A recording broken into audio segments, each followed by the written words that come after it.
Good evening, everyone. Good evening, everyone. I am so excited to be presenting this launch tonight, along with discussing Tyler Perry's latest movie, Straw. I'm going to give everybody just a few moments to come in the interim, enjoy some little bit of mood music, if you will, just to get us relaxed and into the conversation. So come on in.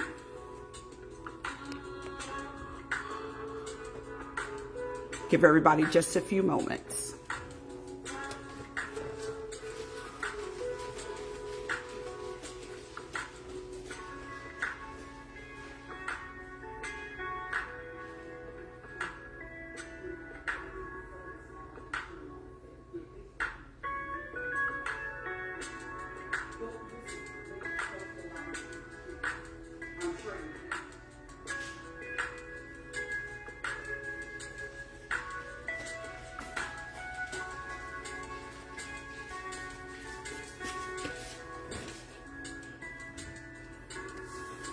Hello, Mother. Welcome, welcome. I will not be on camera. This is going to just be my voice tonight. I do not want to be on camera, so you'll be okay. You know what I look like.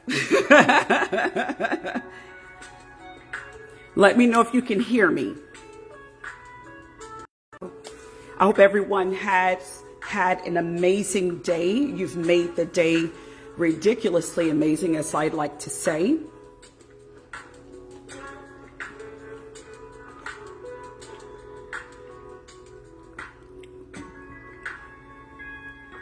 Do me a quick favor while we're waiting for everyone to join the live. Please go ahead and share the live. I would greatly appreciate that.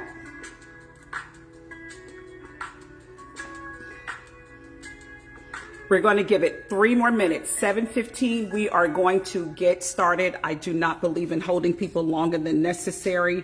Your time is extremely valuable and important to me, so I want to honor your time and want to thank you all for joining tonight. Let's get into it. Just a couple of more minutes.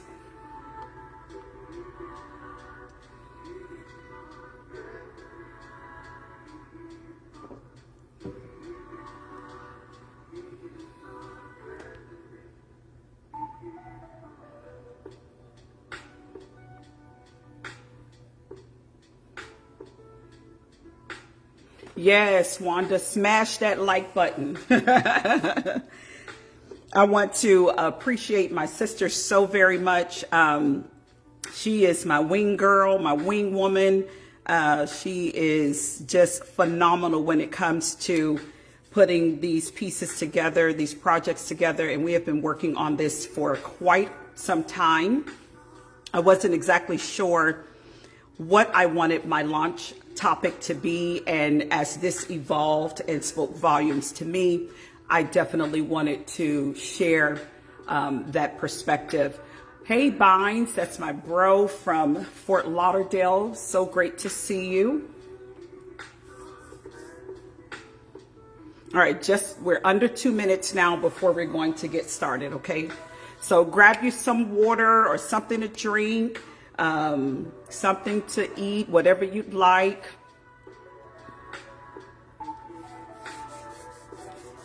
So this is going to be very interactive, so make sure you're interacting in the comments, in the chat, because that's going to be, it's all good, brother, all good. Absolutely.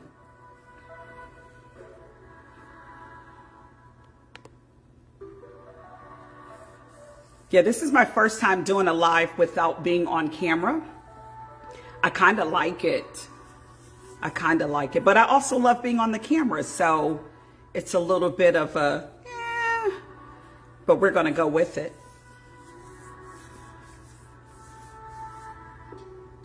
All right, we are less than a minute. We're going to get started. 7:15, people, 7:15. Go ahead and like and share for me, please. Let me know how your day is going. Let me know where you are watching from.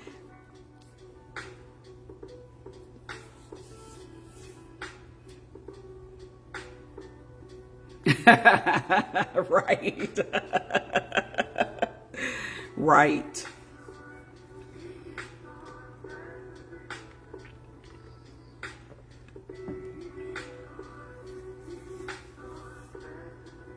All right, it is 7:15. That is our time. Thank you so much for waiting so that we can allow just a few more people to join. Wanda's going to be helping me in the background so that we can monitor the chat, and we're going to get into Wanda. Right. Absolutely. All right, so let's get started, people. Again, peace, love, light, and power to each of you. That I just love that greeting. It just speaks. It has nothing to do with religion. It has nothing to do with belief. It has nothing to do with your ethnicity, your background, your walk of life. None of those things, right? Peace, power, love, and light. Don't we all want those things? My niece-in-law is watching. Hi, Aubrey. Thank you so much for joining. I want to welcome you to Lofty Convos, where wisdom grounds and grace lifts. Let that just marinate just for a moment. So this is a brand new launch that is presented by Gracious Guidance. My military niece Trinity is watching. Thank you so much for your service. Honored to have you on tonight. So as I was saying, this is a brand new launch presented by Gracious Guidance. Absolutely. I am your host, Coach Grace. Yes, the screen is intentionally black. You're going to just hear my voice tonight. You will not see my beautiful face. All of you know what I look like. And for those of you that don't, you'll have to catch me on another day when I do the live with face and all of that, which we will be doing on next week. So no worries there. Hey, Stanka. All right. So I want to appreciate each of you for joining, for taking out time, your busy schedule to join this conversation and to help me celebrate and launch this brand new platform, Lofty Convos. Again, please share and like the live. If you don't mind, do that for me. I would greatly appreciate that. I want to give special thanks to my family, friends, and supporters. I love each of you and want to thank you all for being on tonight. My son, my baby boy, today is his birthday. Shout out to Elijah, 26 years around the sun. And we are celebrating him along with all of this tonight. I want to thank each of you that are watching the live, and then those of you that will catch the replay. If you do catch the replay, do me a favor and hashtag Lofty Convos replay for me so that we know that you are watching the replay. All right. So let me give you just a little bit of introduction, what Lofty Convos is all about, okay? And it's going to be really brief because I really want to get into the movie Straw. We're going to be deep diving into that tonight. I hope that you will share in the conversation and in the interaction as well. And we're going to get into all of that. Thank you, Wanda, for catching that. I don't want to be on camera, y'all. All right. So this isn't a platform, right? It's a sacred space, a sanctuary for the soul weary and the spirit full, a home for the poetic, the powerful, and the predominantly human. As a life coach and spiritual advisor, I created this space because I knew our voices deserved more than volume, right? We deserve reverence, room to expand. Happy birthday, Elijah. To reclaim, to remember who we are before the world told us otherwise. This is where we name our truth without trembling. This is sacred dialogue for those who have outgrown silence. And I don't know about you, but I have outgrown the silence. So this is an unleashing, unmuting of self, if you will. This is a sacred dialogue for those who have outgrown the silence. Like I stated, we are unfiltered, unshaken, and unapologetically divine. So whether you're a seeker, saved, sage, or somewhere in between, Yes, we have all of those components that we're going to be embracing and we wrap our arms around. So come as you are, stay as you evolve, and speak as Spirit leads. We're not building a brand, we're birthing a movement tonight. And baby, it is already anointed. And here's what I love to tell people. These types of things do not belong to a particular group of people. It doesn't belong to the church. It doesn't belong to Christianity. We come here sacred. We come here divine, and no one can take that away from us. And so this whole movement is already anointed and it is already divine. So I want you to stay tuned for more information that's going to be coming for Lofty Convos. We're going to, my intent rather is to have a live each week to talk about different topics. And so we'll see how that goes, but you'll always receive information as we do. So do me a favor in the comments, if you will, go ahead and hashtag gracious guidance and hashtag Lofty Convos for me tonight. That's LOFTYCONVOS. And we're going to get started. Hello, Miss Kendra. How are you? It is so good to see you. Thank you so much for joining tonight. One of my good friends from South Carolina. I am honored to have you on tonight. All right, let's get into it. It's 7:21. So as I stated tonight, we're diving into Straw, which is Tyler Perry's latest film that absolutely had me laid out by the end, right? We're unpacking the grief, womanhood, and closing with healing our trauma before the world profits from it. Yes, thank you so much. I appreciate that so much, bro. This is not just a breakdown of a film, but a soul-led uprising. So I hope this resonates and it speaks to you on tonight. So what I want to do first, for those of you, I'm sure everyone has already seen the movie. I just want to run through a scene-by-scene summary really quickly, excuse me, just to refresh our minds and allow us to dig into the movie itself. So it starts off with the morning routine. Janiyah, who is played by Taraji P. Henson, she bathes her ill daughter Aria, who is working on a science project for school. Tension builds when her teacher reveals that they can't afford lunch, and that morning begins a cascade of events, right? Then we have the landlord eviction threat. So while giving spare change to the neighbor, remember Sinbad is in the wheelchair. Hey, Tracy Webb, so great to have you on. Welcome. Thank you. So Sinbad is in the wheelchair. She gives him the spare change, which seems to be a typical practice for her. Janiyah is told by her landlord that she must pay rent by 10 a.m. or she's going to be evicted, right? She goes on to work. She works at a grocery store. She faces a rude customer and a rude boss. And we're going to get into all of that. During her tasks, she receives a call from the school saying Aria was hurt in a seizure. The boss gives her 30 minutes to deal with the issue and refuses to give her the paycheck that she needs in order for her to pay for the school lunch. So she rushes to the school. She arrives just in time to see CPS, Child Protective Services, taking away her child.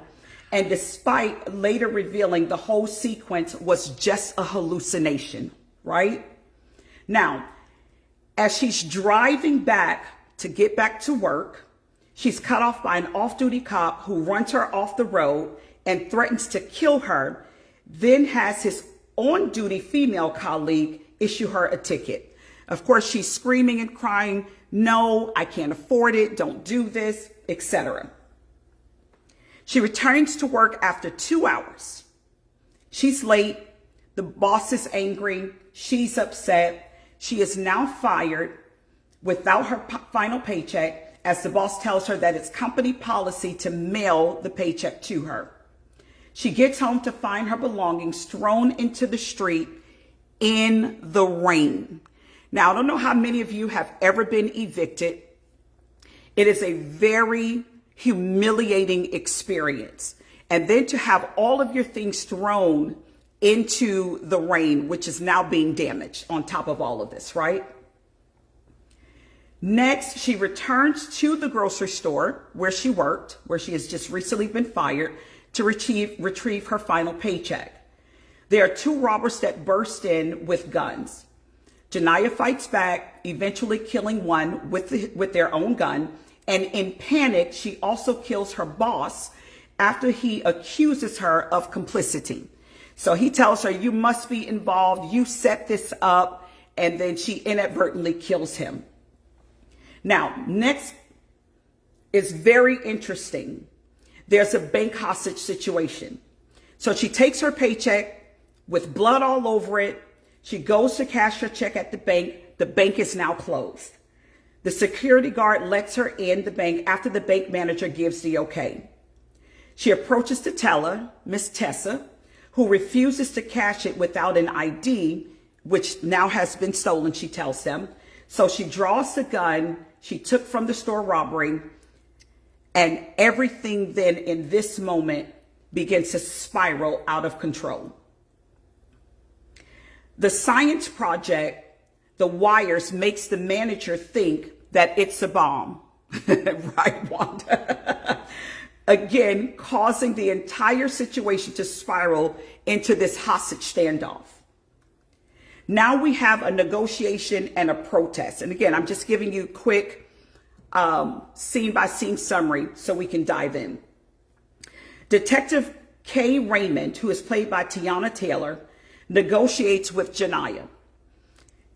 A teller now live streams the event, which has her plea, which garners public sympathy, and now all of the protesters are beginning to gather outside of the bank in favor of Janiyah.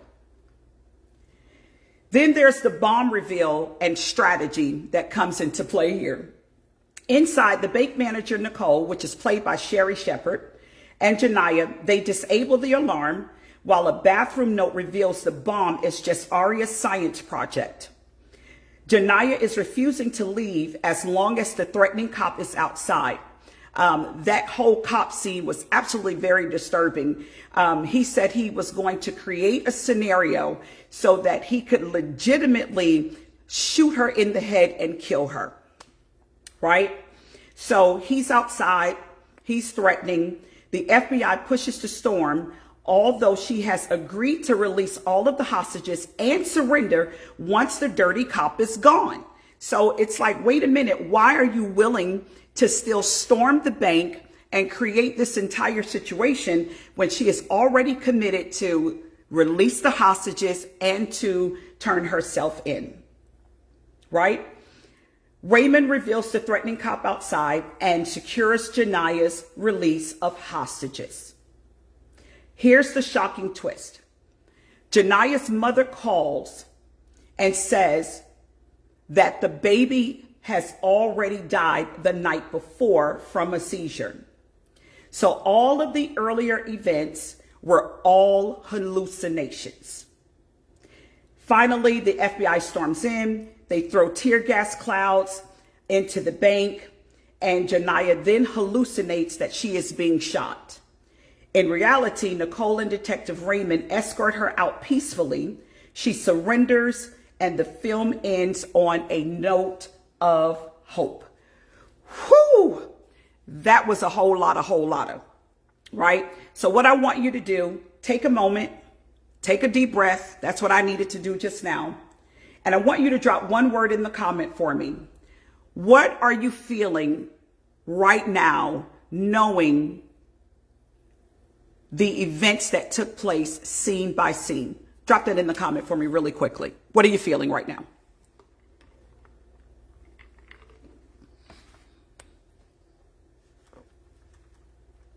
Yeah, Wanda, I was too. I don't typically condone murder, but I was absolutely glad when she accidentally killed her boss he was just so rude. He was just so disrespectful. He was just absolutely out of pocket, which we typically see in these types of events. But we're going to get into all of that as well. All right. So let's continue. What I want to do next is unpack a few layers starting with grief. Now, as a mother, I also lost a child 4 years ago, coming up now, July 4th, 2021. So I understand that level of grief of losing your child. Now, my child was an adult, married with a child himself. So maybe it feels a little bit differently for some people who have younger children. You don't. Okay. Yeah, it is very layered, and that's okay. Thank you for saying that, Wanda. I think a lot of people, possibility, I like that. I think a lot of people just don't know how to feel watching that, hearing it played back, hearing the scene by scene recapture. A lot of people just don't know how to feel, which is absolutely okay. And so I want to lean into that for just a moment. I experienced that personally when my son transitioned 4 years ago. A lot of people just did not know what to say to me. And that was the general thought that everyone texted or called me saying is, sis, I just don't have any words. I just don't know what to say, which is absolutely okay. I appreciated them for even just saying that. And I told them, I said, it's okay.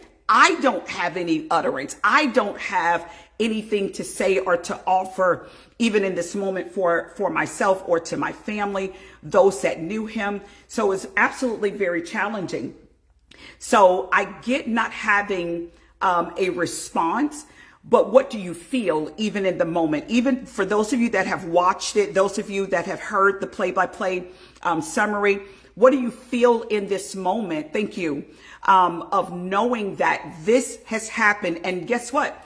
It's not like this movie is far from the truth, right? This is reality for many, many people. Many people experience these events on a day-to-day basis.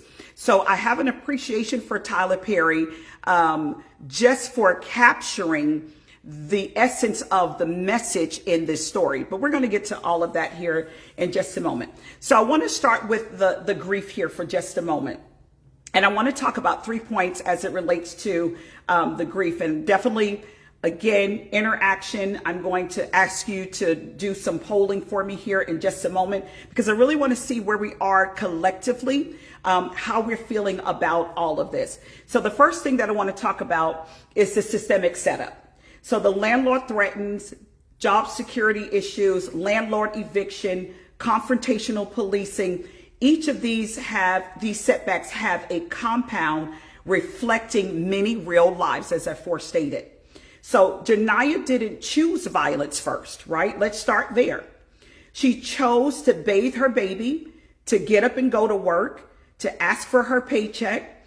But when every door was closed and when every no meant another piece of her peace, P-E-A-C-E, breaking, the system cornered her, right? And what does any living thing do when we're cornered? It lashes out. Yes, absolutely. Sometimes silence is sacred and allows space for the collection of thoughts and feelings. Absolutely. I could not have said it better. So her dealing with all of these events at one time in a single day, could you imagine what she was thinking and feeling, and imagining how she would navigate through this day? Because remember, at this point, she has forgotten that her child passed away the night before. So, which is the whole essence of the movie Straw, which comes from the saying, the straw that broke the camel's back.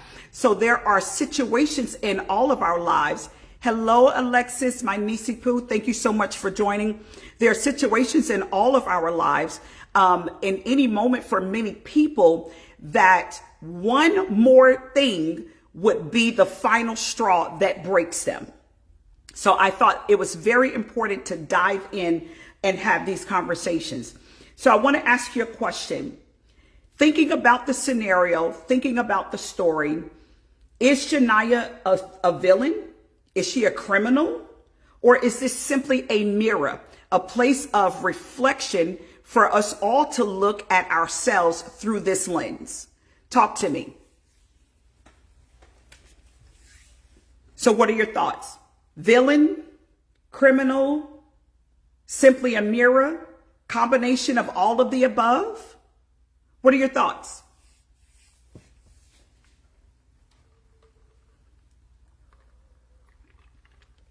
She's a victim, Wanda says. All right, how does anyone else feel? Thank you, Sissy.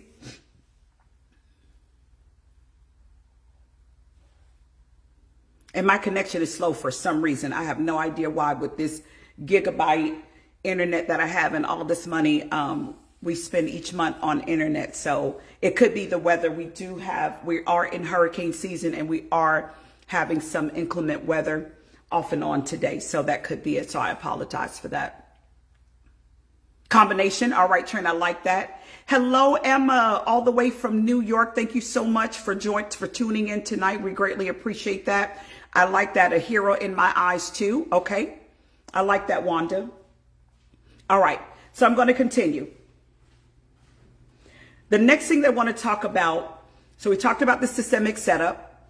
Next, I want to talk about how the world punishes desperation, right? Survival is not always soft. It ain't always pretty. It ain't always cute. Sometimes it's clawing through concrete just to breathe, right?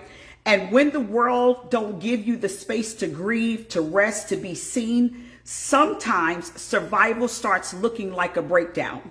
Or maybe it looks like a blow up, a robbery with your child's science project in the bag. So you know the saying, desperate times calls for desperate measures. And then I started thinking, does it? Does it always call for a desperate measure? So I want you to just keep that in the back of your mind as we navigate through this tonight. When a woman cries, yells, or shakes a building, her behavior is usually deemed angry, unstable, aggressive. Oh, she doing too much, right? She's dangerous. You know, people become very frustrated and fearful of those types of expressions. So sometimes we are prejudged and handled accordingly for those outbursts or for those expressions, and people just will not take the time to understand the root of the problem. And I tell people all the time as a life coach, it's important to understand why people are expressing themselves the way that they do. Most of the time, it has nothing to do with you who's receiving all of that expression. It has absolutely to do with who they are and where they are in that moment of time. Excuse me. Victim of circumstances and the system, yet a survivor. Absolutely. I like that. Thank you so much for that, Bynes.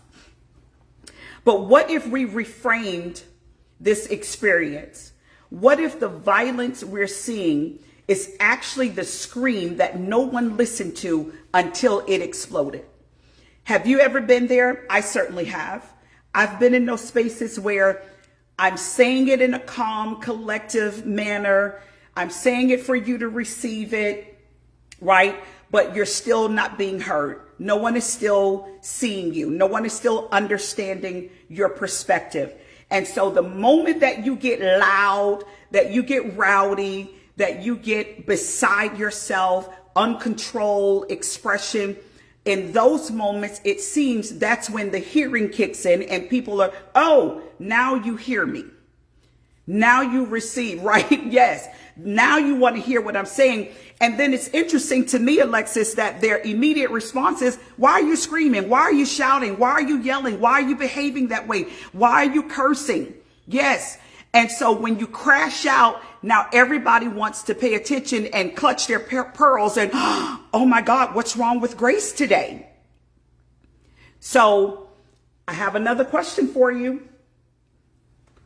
If you were in this situation, and I know it's hard to imagine the situation, but if this were you in your situation, would you hold up a bank if it meant saving your child? Just a quick yes or no in the chat for me. What lengths, what desperate measures are you willing to go through for your desperate situation? Hello, Charles. It is so good to see you. It's been a really, really long time. Thank you so much for joining the live. Greatly appreciate that. All right, talk back to me in the chat.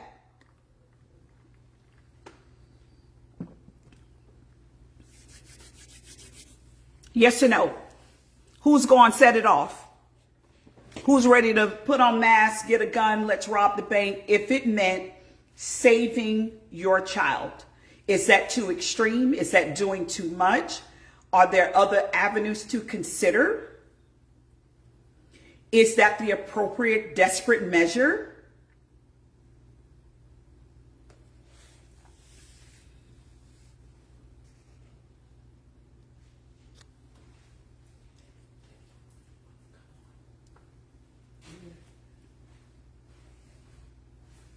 All right. I was just giving you all just a couple of seconds to see if anybody would respond.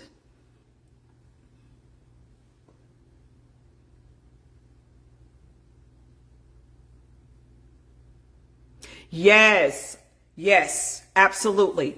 Vine says, which is a quote by MLK, a riot or uprising is the language of the unheard.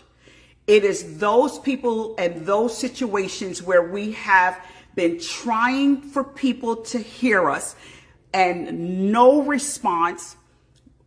And this is what happens. It creates a riot. It creates an uprising. It creates an internal war within yourself. And then now we have this uprising. Absolutely. Okay, Wanda says she doesn't know because how am I going to help from the inside? I'm not sure what you mean by that. So my question is, would you hold up a bank if it meant saving your child?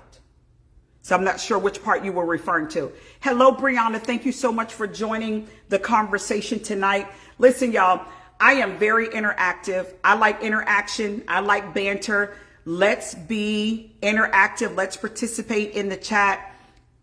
Let's respond, okay? That's going to help us to move this along. All right. So, Wanda, I'm not sure what you mean. If you want to circle back on that, I'm happy to respond. I'm not sure what you mean by that, okay?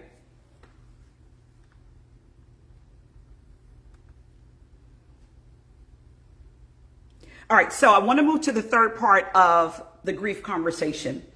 Grief, as you know, is a coping mechanism. The day is a psychological unraveling. Jania's mind conjures a reality to spare her from immediate trauma. This is a trauma response. This is a traumatic situation on every single level. And I'm going to come back to the comments in just a few moments. And the plot twist itself was a gut punch, right? I felt every part of that plot twist. And we're going to get into that here in just a few moments. So let's run it back. She wasn't trying to hurt anyone. She was just trying to be heard, right? Her gun wasn't just a threat. It was a grief, a panic, a desperation, all made loud enough for the world to finally pay attention. So had she not had the gun, would they have paid her any attention? Would she have gotten any results? Or would everyone have deemed her as psychotic, crazy, delulu? Let's call the paddy wagon. Let's get her over to Bellevue, which is a mental hospital in New York, which is why I reference that because that's where I'm from. Let's get her to the hospital so that she can be treated for mental illness. Would anyone else have paid any attention to her had she not weaponized her grief with that gun? Let me know what you think. And I'm going to look up some of the comments here. If I'm locked up, how am I going to help them? Okay, gotcha. Absolutely. Great point. Absolutely. So that's why my question is that does that desperate measure match the desperation? Is that going to help her really in the end? If she's locked up, how does she get the money? Because you're not going to make it out of the bank all the way. You're not going to make it to where you need to go to take care of what you intended to take care of. If she was truly robbing the bank, of course, we know that she wasn't, right? So Bind says, can we really determine what the appropriate response is until we've been in the situation or scenario? No, we cannot. But this is what we do. And I'm so glad you said that, because that's part of what I want to talk about tonight. A lot of what took place, or a lot of what takes place in many of our scenarios in real time, is people misjudge and prejudge our situation. Oh, if I were you, I'd do this, this, that, and the third. Well, one, you're not me. Number two, you don't know all of the facts. You don't know all of the nuances. You don't know everything that has happened. And we all can give our best guesstimation of what I would do if I were in that situation. That's why I keep prefacing with if you were in the situation, if you were found in this scenario, because truly, we really, really don't know what we will do when our back is up against the wall. We don't. Even knowing ourselves as well as we do, we just do not know sometimes what our breaking point is. Sometimes we don't even know what all we are carrying to even be able to determine what our breaking point is. And so how do we appropriately respond with this situation, not knowing all of those details? I absolutely agree. So I just want you to imagine, if you could, said that earlier, what it would be like. Or let's do this. Think about your own life and how this story parallels to you in real time. Is there any situation, is there any circumstance that you've ever encountered that is similar to what she has experienced here? I talked about my grief of losing my son, and I'll go back to that here now. When my son transitioned, which was absolutely unexpected, I could sense trouble. I could sense a heaviness. I just thought he may go into a critical type situation because he was in the hospital. But I never imagined that it would equate to him transitioning. And so when he did, there was a part of me, because of guilt and just being a mom, there was a part of me that wished I had died instead. And then there was a part of me that did die with him. I lost grace for a period of time, and I'm grateful to have people in my life, in my circle, who checked on me, who ministered to me, who loved on me, who supported me, that said, listen, I don't know what this feels like. I don't know what you're going through. I don't understand it. I don't have any utterances for you, but I'm here if you need me. I'm here if you want to talk, if you just need to cry. I had some people just say, just call me if you just want to sit on the phone and just cry. You don't have to say anything. You don't have to explain anything. And I'll just be present with you. I'll just hold space with you. No judgment, no nothing. I'm just going to be present with you as you navigate one of the most difficulties of your life. And then I had a friend, a brother, who called me and said, hey, I know you're grieving. There is no expiration date. I do believe that there are healthy and unhealthy ways to grieve, right? But that is a process for each person to walk through for themselves. But he did tell me, he said, you gave up life when your son transitioned. And I need you to grab hold of life again. I need you to grab hold of grace again. And I need you to live, live, live. I cried, I screamed, I hollered. I had all of these different expressions and outbursts, all of it. And then I had to come to this crossroad, live or die. And even my son visited me many times, the one that transitioned. Now, I know there will be those of you that will have issues and call that, necromancy and all of this talking to the dead and all of that kind of stuff. I do not subscribe to that. I believe that energy does not die. I believe that we leave this physical plane, but we are still alive. Spirit is always alive. And so my son came to me and he literally helped to pick me back up. And he told me, he said, "Ma, I am okay. I need you to be okay." We had a conversation. I recollected myself, and I got myself back together. I picked myself up. I pulled myself up. I picked up my bed and I said, "You got to walk. You cannot stay here and die." And slowly but surely, I began to recover and reset and revive myself. And here I am today. All right. I need to pause for just a moment. One of my second mothers, Miss Shirley Knight, Mother Short, is on watching, and I just want to show great love and appreciation. She is near and dear to my heart, always has been and always will be. I am deeply honored that you are on here tonight. Hey Mo, so glad you made it onto the live. All right, so let's keep going. With all that we've shared so far, I want to just take a moment. Let's check in, see how you're feeling. What are your thoughts? Talk to me.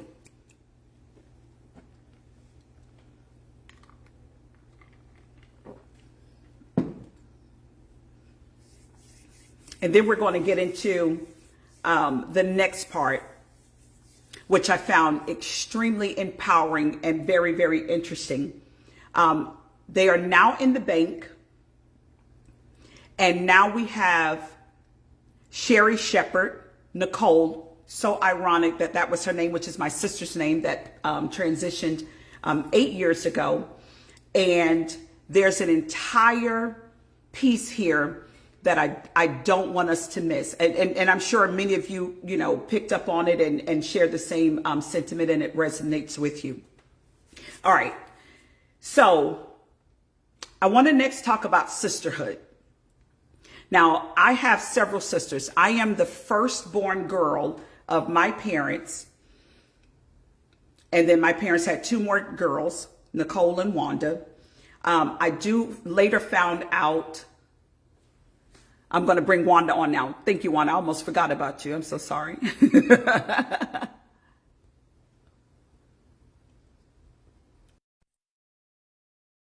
All right, this is a great segue for her to join in as we talk about sisterhood and womanhood. Wanda? I'm here. All Good right, evening, awesome, everyone. awesome. If y'all can Yes, hear I me. can hear you. I can hear you perfectly. Thank you.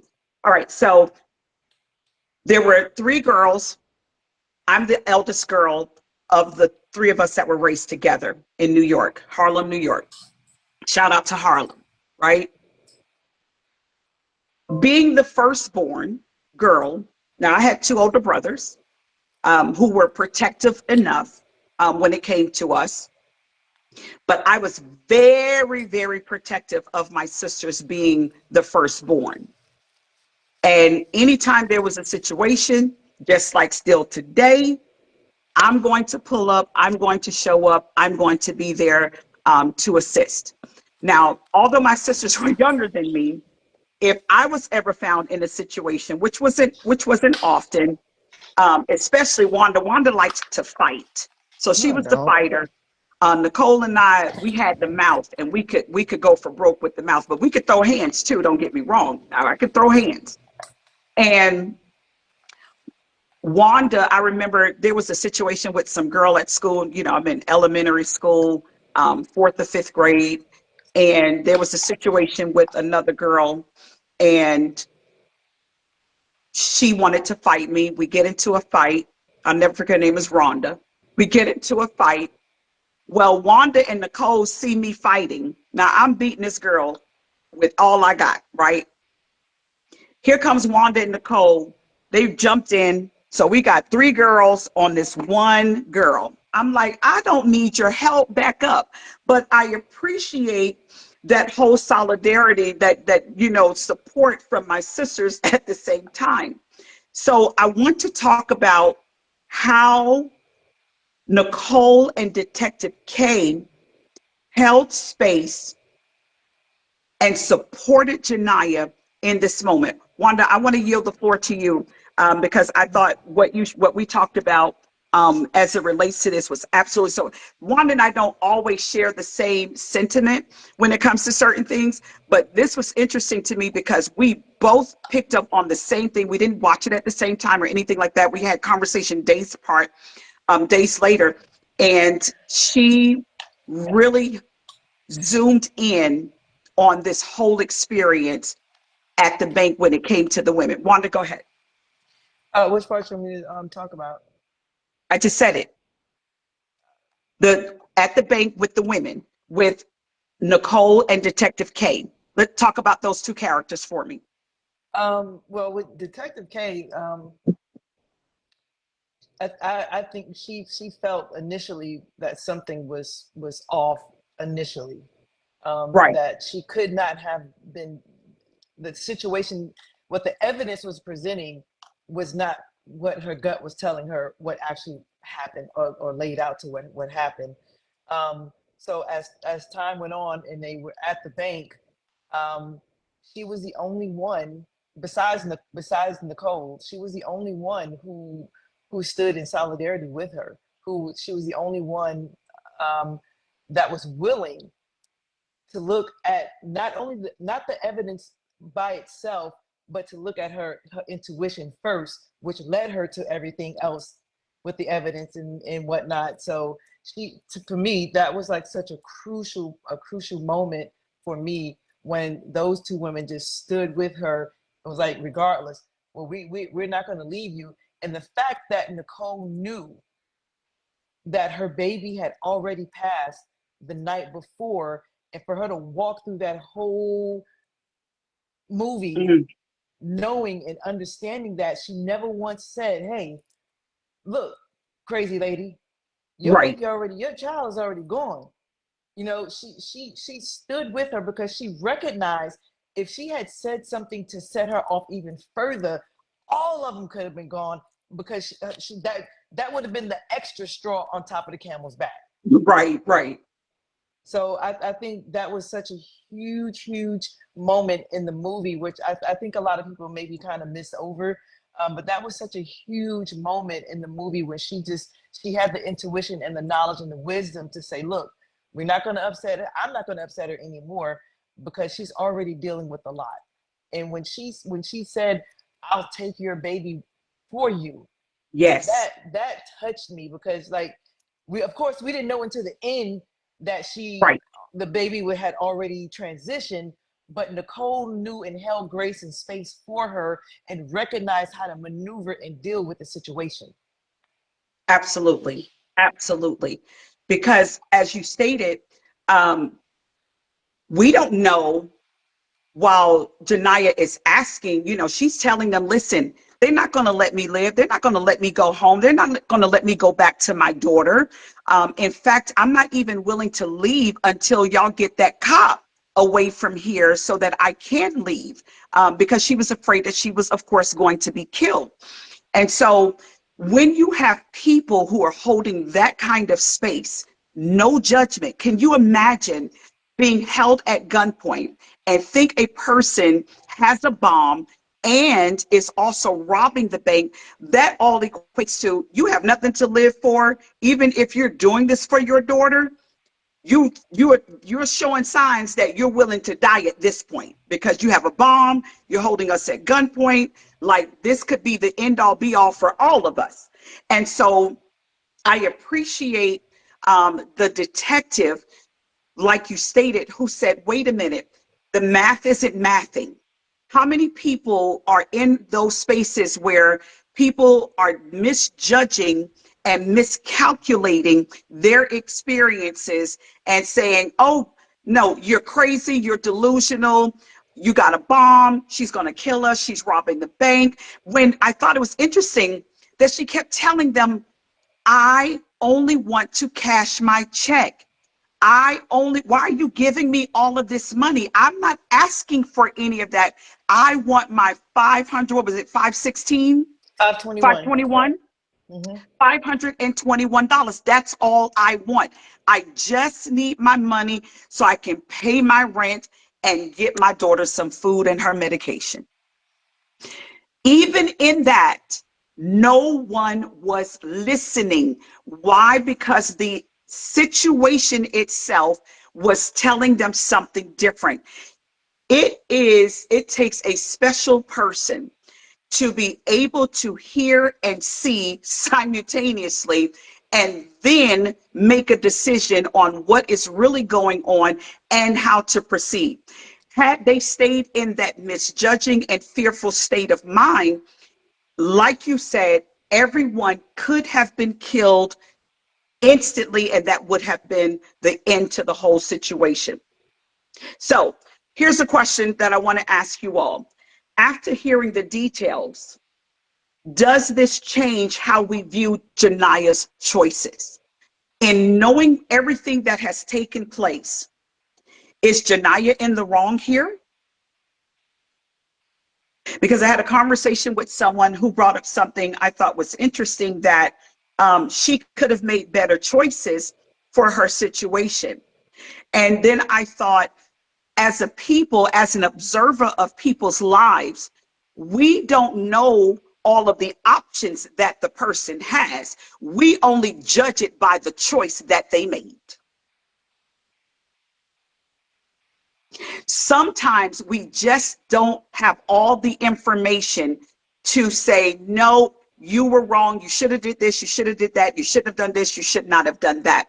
How do you feel about Jania's entire experiences and all of the choices that she made, as it led up to the entire bank pretend robbery, or the assumed robbery, I should say?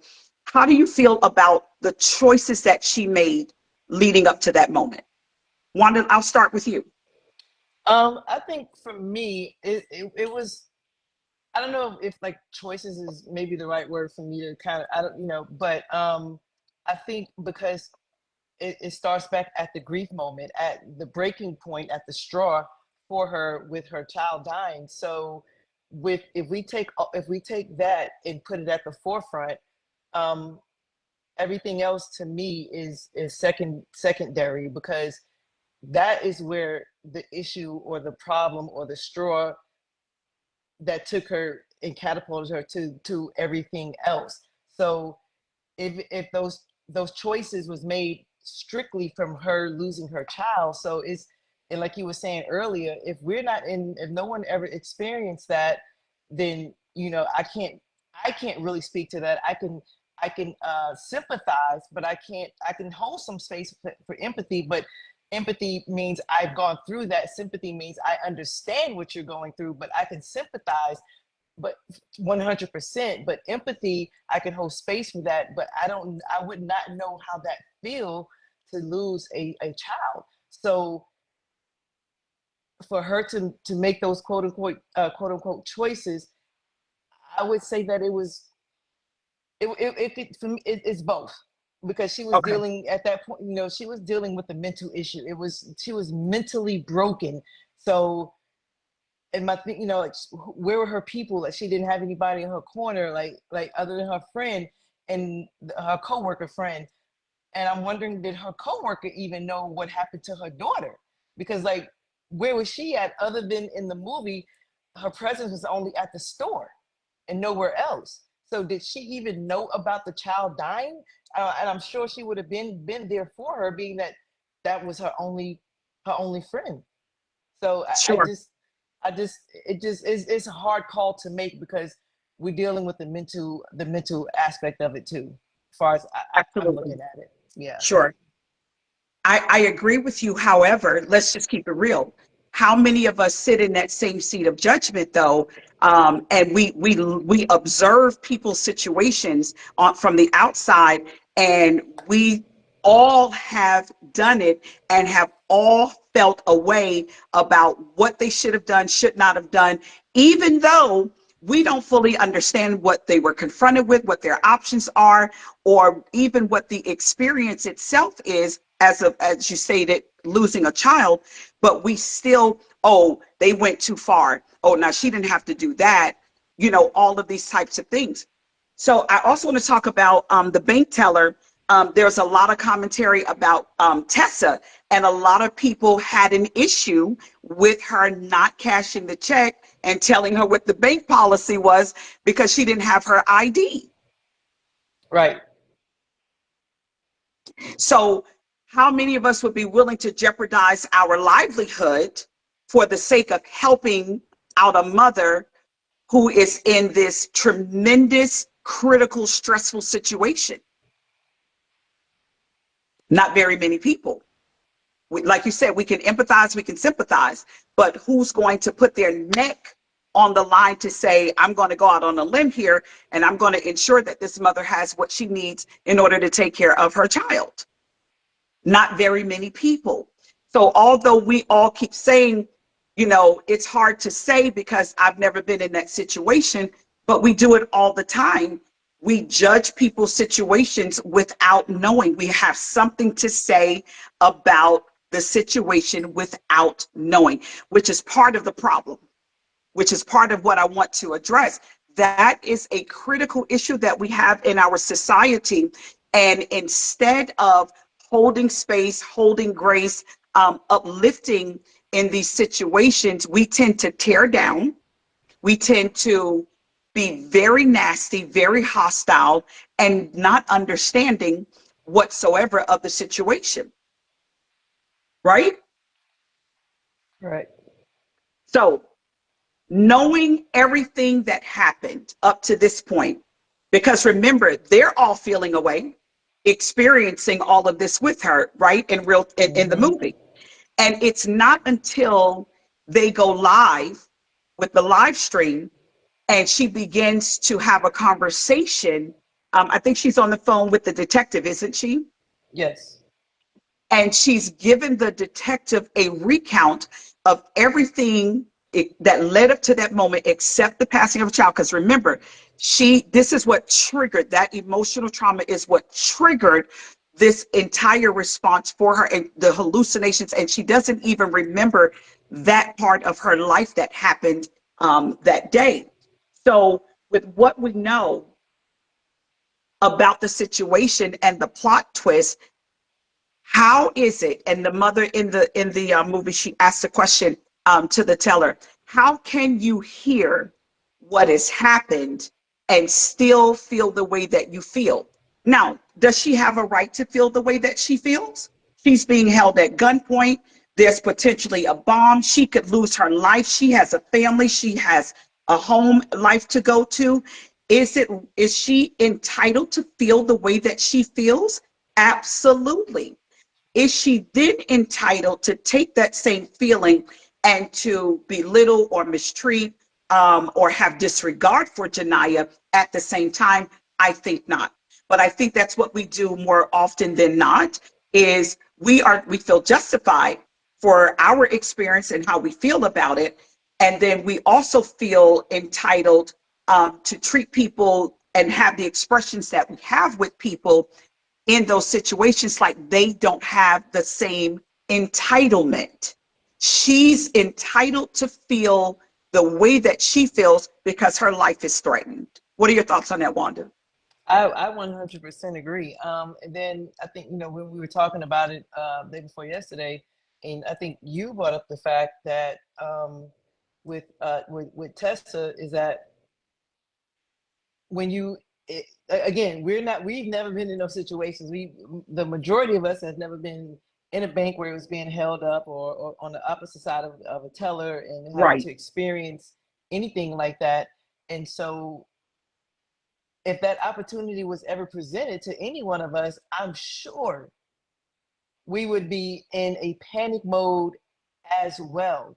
Yes. And far as regarding with Tessa, is like you were saying, how does she know? Even hearing everything that Janiyah was saying, everybody felt compelled and felt sorry for her, and after the events was laid out and had a better understanding.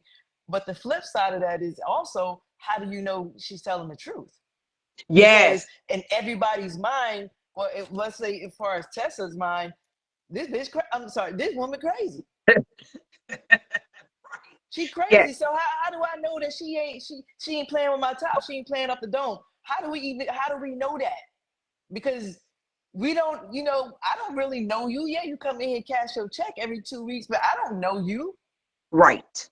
So I think Tessa was valid in her movements and what she did, because she just felt so unsafe in that moment, and they did not realize it was a bomb. I think she was in a bathroom at that point, snitching on the window. So, but again, she was unaware, even after hearing all of those things that was going on. How do we know Janiyah was telling the truth? Excellent point. I do remember raising that. And then one of the questions that came out of that conversation with you and I was, what do you do when no one knows your character, no one hears you, and you're in critical emotional despair? What do you do? Right. What does a person do in those situations? And that's why I am so appreciative for the detective's character, who kept sensing that something isn't right. Because remember, um, we are grateful for the witnesses. Witnesses are so critical in these moments. And so as she and the gentleman detective, as they started going and talking to different people and inquiring about her, um, everyone kept saying, that's not her. She wouldn't do that. And so they're like, but she did, we got the situation at the bank, and they're like, no, something isn't right about that. So it's important to have people who will be able to speak on your behalf.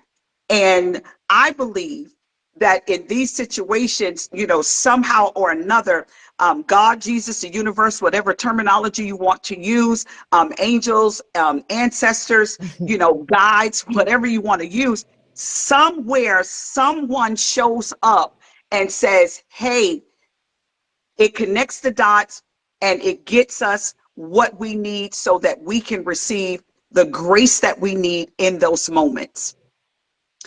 So I'm appreciative of all of those characters, those two ladies, rather, I should say, Nicole and Detective Kay, who recognize that something was definitely off. Now, Nicole's character is a little bit different. She, even when she had the opportunity to leave, to escape, because remember, she let all the hostages go. Mm-hmm. She told them, I'm going back inside. I'm going to sit with her. I'm going to stay with her. I'm going to walk this through with her, because she knew that her child had died the night before, and that this lady she had a complete breakdown. So I wanted to touch on the character piece, yes, go if you right don't ahead. mind, right quick. Hmm. The other third, even though his part was, he had small cameos, but his part He was had very, what? so small cameos, small Okay. parts. But Hmm. one main part that this character played, who spoke to her character, was Sinbad's character, the Yes. homeless man in the wheelchair. and Right. and just as you was talking, you was talking about the whole character piece. It made me realize and think about, he was the other one that stood with her. I Yes. said the other two ladies did too, but he stood with her from the beginning as well. And what I can appreciate about his character and his and her co-worker's character, was that, we see everything that laid out. We saw her murk the manager, although it was very, it was warranted, especially for him. Right. However, we saw that. However, we know that there's something that made her get to that point. Something pushed her to that point, because this is outside of her character. This is outside of who she really is. So something Yes. had to break her in order for her to be pushed and back into that corner. And like you were saying earlier, when you're backed into a corner, either you're gonna come out swinging or you're gonna stay there and die. Sure. And she came out swinging. It's like you said, it's the fight or flight syndrome. Either you're gonna fight or you're gonna flight. She chose to That's fight. it. And the way That's that it. she chose to fight, we may not have been the correct way, but that was the way to get people to see what really happened. And for her and for people to see that it was that her mental was broken from all Yeah. the things that she had been dealing with without any help, anybody she felt like that was in her corner. So she pushed her way back to a place where, yeah, this is jacked up how I'm doing it. And I got people who gonna testify to say, look, this is not how she normally is. This is not her. She worked 2 jobs. She was staying, Right. she stayed with her child. She wasn't out in the streets hoeing and doing all this, that, and the third. She wasn't out there doing that. Something got her to this point, and I was very, very grateful with the coworkers, standing by her character. Because if you Yeah. know somebody, if you know what somebody will do or won't do, especially if they're close to you. And when Yeah. when someone try to lie on your character and try to sow discord on who that person is, it takes a true person, a true friend, even a true family member to say, hey, nah, I know this person. I know this crazy shit that they're gonna do.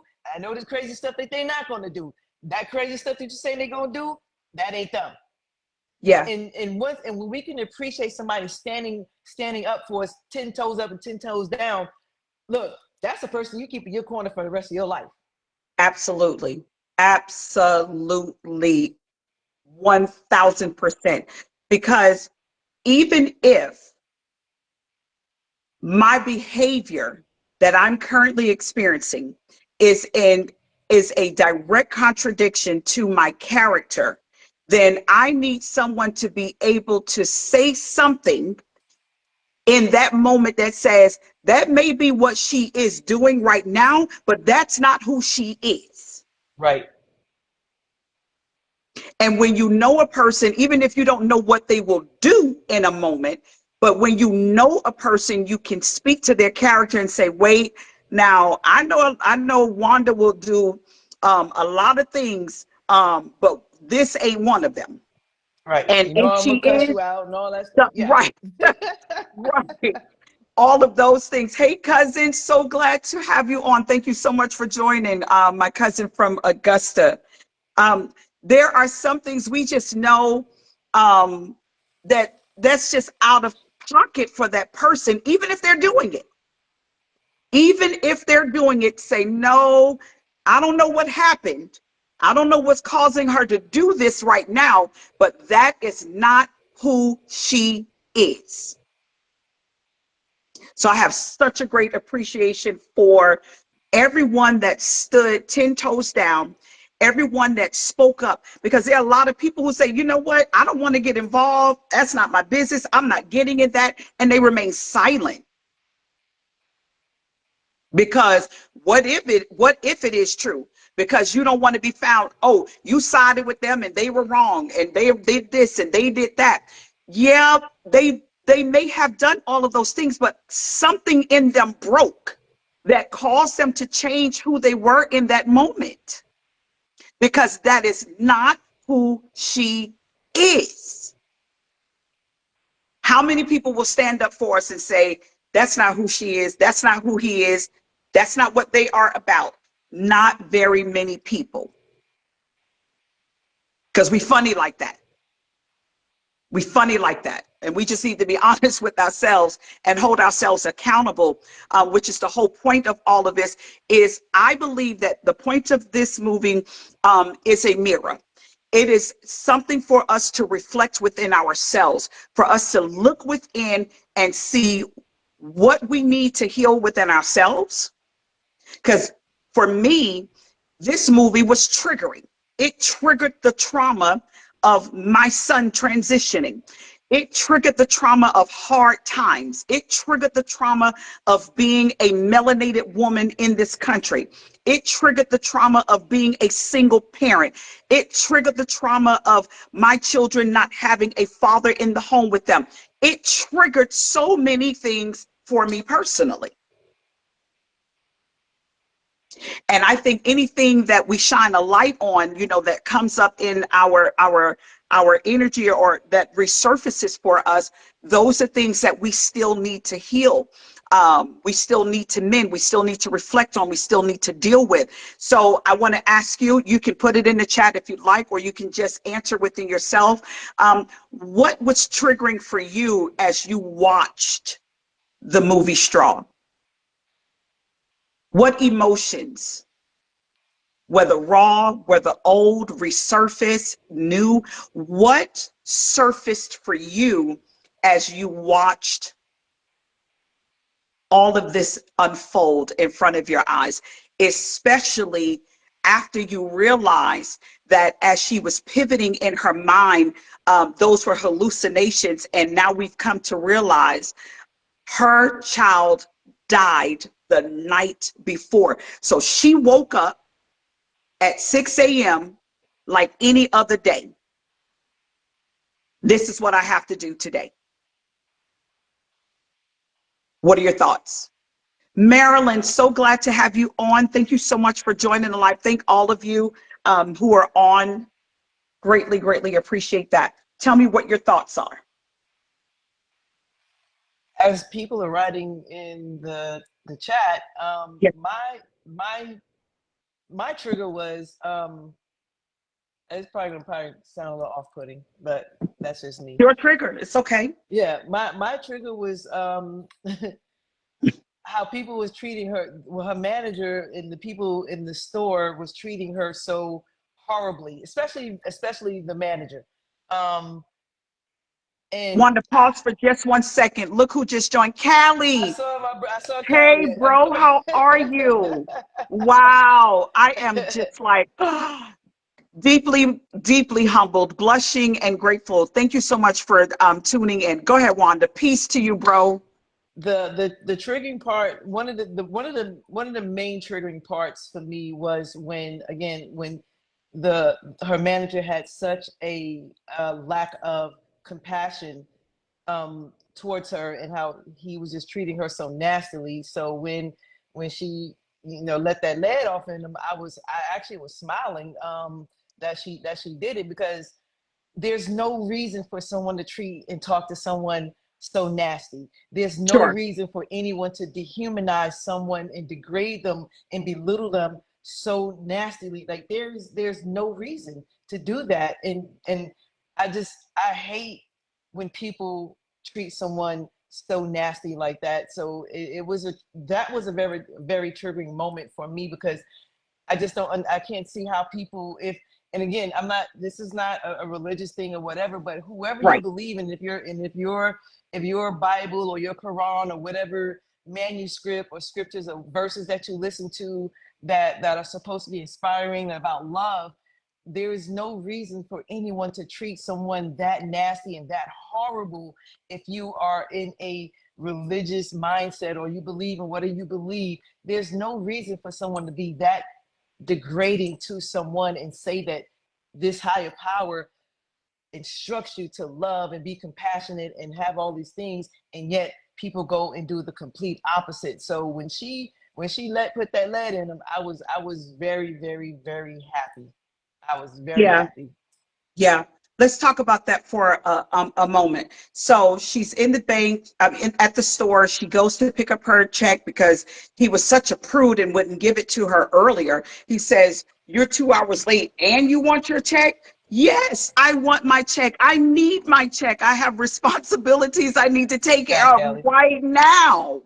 You know, so she's in there to get her final check. And for me, it was another straw, if you will, Mm-hmm. that said, well, hold on, wait a minute.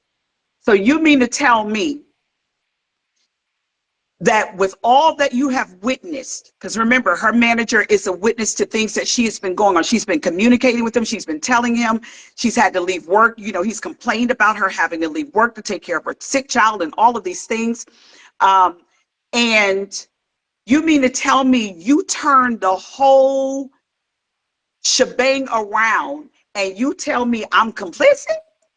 You gonna tell me I set all of this up to rob you, to get money from you, when all I've been asking you all day was for my $521?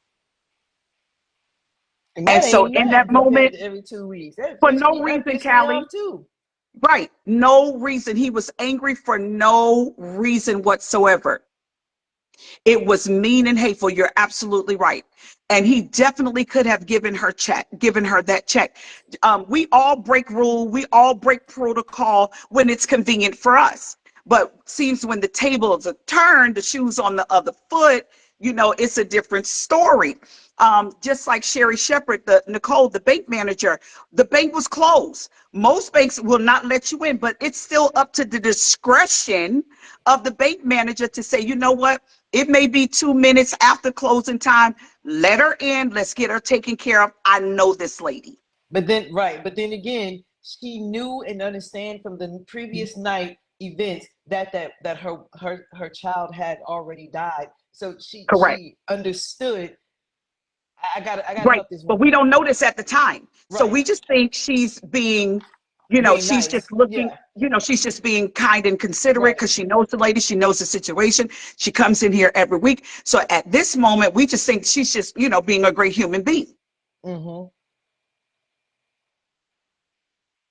And she does strike me as somebody who's always willing to help, especially her people. And that's something that was something that I truly appreciated, that the bank manager, she moves from one bank area to a bank another area in the low income area to be able to help her people. And that just speaks to her character in my Sure. mind. That Yeah. speaks to her character. Absolutely.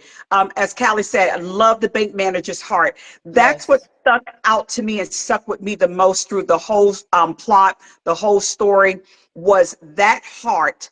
That was the true, genuine heart of a person that doesn't want anything in return except to be a good-hearted person. You Right. know what I mean? Um, Yes, same, Yes. absolutely. Vine says if we looked at the situation from class analysis, yes, classism, we'd understand that oftentimes working class folks with an illusion of power, well said, illusion of power, become dominant and belittle or dehumanize those beneath them. Absolutely. What I loved about this whole scenario is this is not a new storyline. We've seen this. We've None seen it in too. many movies. It's nothing new. We've experienced it ourselves. But I do love how Tyler Perry did put the pieces together and he put that spin on it and threw that whole piece of illusion, hallucination in, which changed everything. Everything.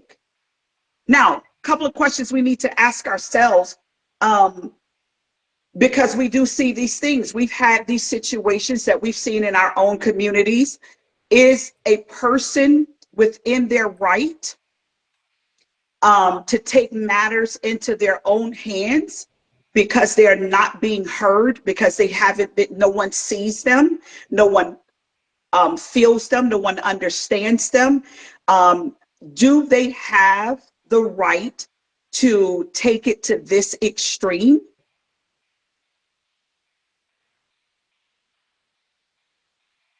I don't know. Like I said, I think the main factor, the main ingredient would have to be, like, she lost her child, and she just couldn't deal and cope with everything that was going on, because she couldn't fathom. It hadn't processed in her mind that her baby is gone.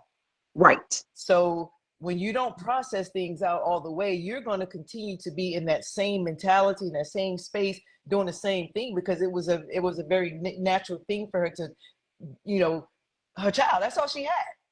So when she Absolutely. when she lost her child, that shit did not click for her. I mean, and it's triggering. It was triggering for me on some levels too, because of the death thing. Because I know I haven't accepted my nephew, my sister, and my brother.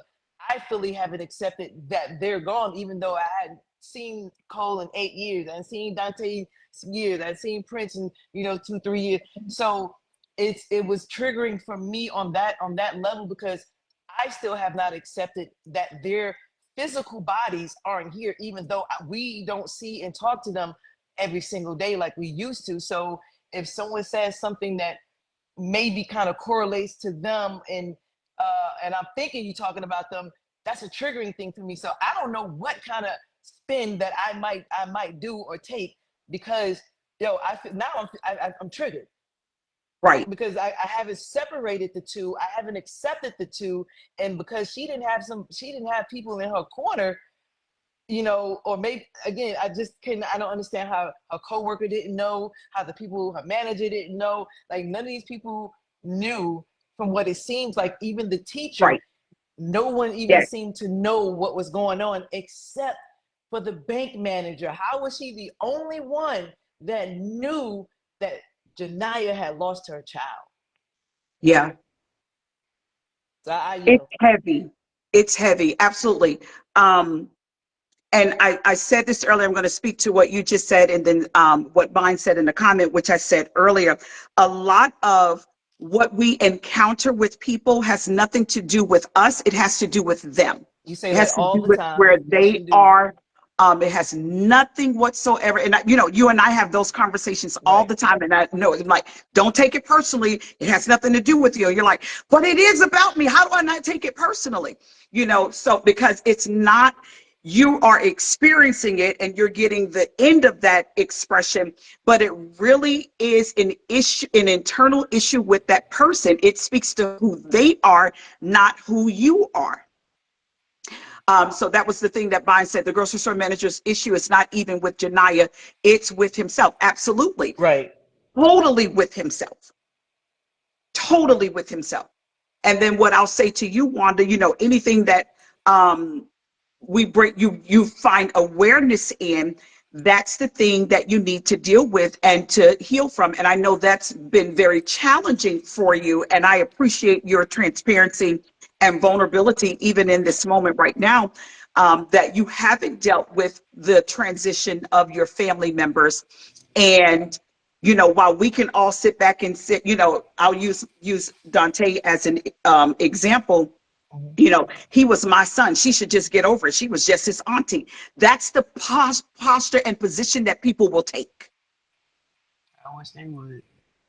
Uh, You see how that, but do you like, that understand? It's the same immediately, thing. It's no yes, different. that It's the immediately same triggered me, parallel. like, to somebody even to even though that's a scenario that I don't think that would happen, but because you said it, that is an immediate trigger for me. Like, I wish somebody Right. would.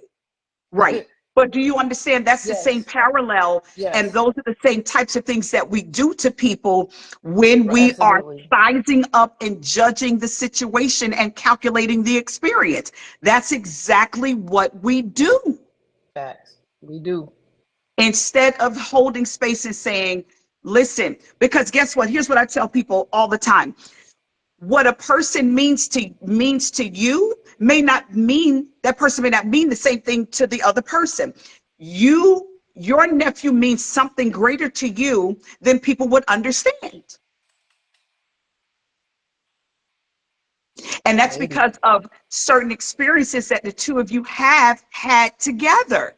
Yes, that's your nephew, but there were some experiences that you had with him that just brought a closer bond that people do not understand or don't know about. But that's fine. You don't have to know about it. You don't have to understand it, or overstand it. All you have to do is respect who people are and where they are. And Hmm. I'm going to read Vine's comment, and then I'll let you go again if you have something else, Wanda. The school administrator knew, but didn't say anything. I thought she did too, Vines, because when Janiyah pulled up to the school that morning, as she is in her hallucinating stage, she pulls up to the school, opens the door as if to let the daughter out of the car and send her on her way, and wave. And so she's looked, because remember, she gives that confused look. And at that moment, of course, we don't know there's a plot twist. And I'm like, why is she looking at her like she crazy? That was my first thought. And then, of course, as we find out, Oh, she absolutely knew that she must have known that something had happened because that's why she was looking at her the way that she was um, when she came to the school to drop her off and then waved. She thought she was waving at her, but in Jania's mind, she was waving at her daughter, sending her off to Mm-hmm. school. So the school administrator knew but didn't say anything. Remember, she saw her come through the drop. Okay, so we said I didn't even see that part. Remember, she saw her come through the drop off line the next day without her daughter. The issue that happens is that we often feel sorry for people rather than empathy. Absolutely. And Wanda talked about that earlier on. So we don't say anything even when we see something that's wrong. We don't. But see, We don't. I'm And I kind of said that, hold on sorry. one second. One. I I said apologize. that earlier. I said some people go silent. I don't want to be involved. I see what's going on. I heard what's going on. I know what's going on, but they go on mute. They don't want to be involved. So I want to challenge you to step up when you know something is amiss, when you know something is off. If you have a concern, don't be silent. Say something. Say something. Go ahead, Wanda. I think that was. I think that's part of why I was feeling or thinking that the her teach was it her teacher or was it the school I think it was the administrator? administrator personally. Okay, That's what she gave me that vibe, but that it was the school administrator. She was outside. Most teachers are inside receiving the children, not outside. So I venture to say that it was the school administrator or okay, someone of that fashion. okay. Well, some schools do have the teachers out there, but either way, so whatever capacity that she was working in, um, is it just the illusion that we think that she knew, or is this like a definitive thing that she knew? Because if it was a definitive thing that she knew, now it begs the question for me that no one stepped up to help her. Well, either I'll You know say what I'm this. saying? It's not right. It could go either way. I will say this and highlight exactly what Vine said, which I agree. Mm-hmm. Um, the day before, she has the child with her when she pulls up to the school drop-off line. The child dies that night. She comes the next morning to take the daughter to school. There is no child. Right, but that So doesn't the mean that school she admit whether knew. they knew, hold on, whether she knew that it was because she died the night before or not. The point still is you showed up in the school drop-off line without a child, but you're going through all of the motions as if you're dropping off said child. So you see what I'm saying? I do, but when she had such a confused look on her face, like, what do you like? There, Because to there's no me, child in the car. You're in right? the But school that, drop-off right, with no child, and you open the door to let a child out, but there's no the lady's looking, there's no child. What are you opening the back right. door for? That's why I was saying, like the look in her, the look that she was giving her, like, okay, what are you doing? But it to me that does not necessarily equate that she knew that her daughter had died. I Like, agree. That's why I said so it could that's what be I'm saying. either Like, or, that she did yeah, knew, maybe the hospital called the school. Remember, because there were issues at the school. Remember, they were saying we're trying to put abuse on her right. And I think because that's why it triggered the hallucination that CPS had shown exactly up to take the right, child. right. So I think So from either way, to me, whether she knew or didn't know, correct. she still did not reach out and help. So like that to me, that was like it wasn't a big thing whether she did know or did not know. It was to me, it was like, well, she didn't even reach out to help her. Oh, Yeah. so it seems like Right. she didn't even Right. reach out to help. And if you see her looking, trying to, like, she's taking her child out and doing this and doing that, and you see the confusement, you see the confusement. Why do you not intervene and be there for her? That's what I was thinking Yeah. as well. Like, I just didn't understand how people can see something going on. I think Bynes, either Callie, said something to that point. You can see something going on, but you don't say anything. Correct. So it's I agree that like Bynes said, there's no child, but she could have Correct. just been looking like, what the hell this girl got going on, not knowing that her child is gone. But again, to what Vine said, people see stuff, they don't want to get involved. They like, I don't know what they got going on, so I'm not messing with it. And we, you know, we all do. As a matter of fact, we do that every day. But you know, That's what I'm saying. if you see a bum on the street, you see a homeless person on the street, I ain't giving that man no money. I ain't giving them no money. They out there because they want to be out there. But little do we know the situations of why they're there. But we do the same. We do it every Correct. single day. We do. We We do sit it in that every seat of single judgment day. every day. All they gonna do is smoke it up. All they gonna do is drink it up. They must be on meth. They must Right, be on Bonds. crack. They must, you know, we have some justification for why we are being cruel and expressing that type of hatred. Um, Regardless of whether the school knew that the child had died or not, I agree with you that they didn't seemingly take any action. And here's why I say that. If somebody pulls up in a child drop-off line, gets out of their vehicle Right. without a child, opens the door as if the child was getting out of the back seat of the car, that is a huge indicator that something is wrong. And as the administrator, you would think she Mm-hmm. would walk up to the parent to say, "Hey, is everything okay? Where's Aria today?" But she just had the confused look on her hand. She waves back and goes on with business as usual. So absolutely, it must be understood that there is something occurring mentally. Something has Yes. happened, and which is to your point as well. And the fact that no one, or the one person that saw this interaction take place, said nothing, said nothing. Mm-hmm. Wouldn't you expect that if you pulled up at your child's school, no child in the car, yet you go through all the motion of sending the child off to school, Mm. would you definitely not say, wait a minute, where is the child that she comes here every day with? And there is no child in this vehicle right now. And like Brian said, by So, law, the school is supposed to investigate the situation. absolutely. And so I was going to say that, you know, we know this is, you know, a movie. So we're Right. not going to have all of the bits and pieces that we would typically see. However, it still raises all of these critical issues and questions, because these things are still happening within our community. So I absolutely Mm-hmm. agree. Hello, Miss Tresca. Love you. So glad to have you on. All right. Any final thoughts? I want to say to anyone watching, if you have any commentary, anything you want to say, you can come on if you want to come on with us.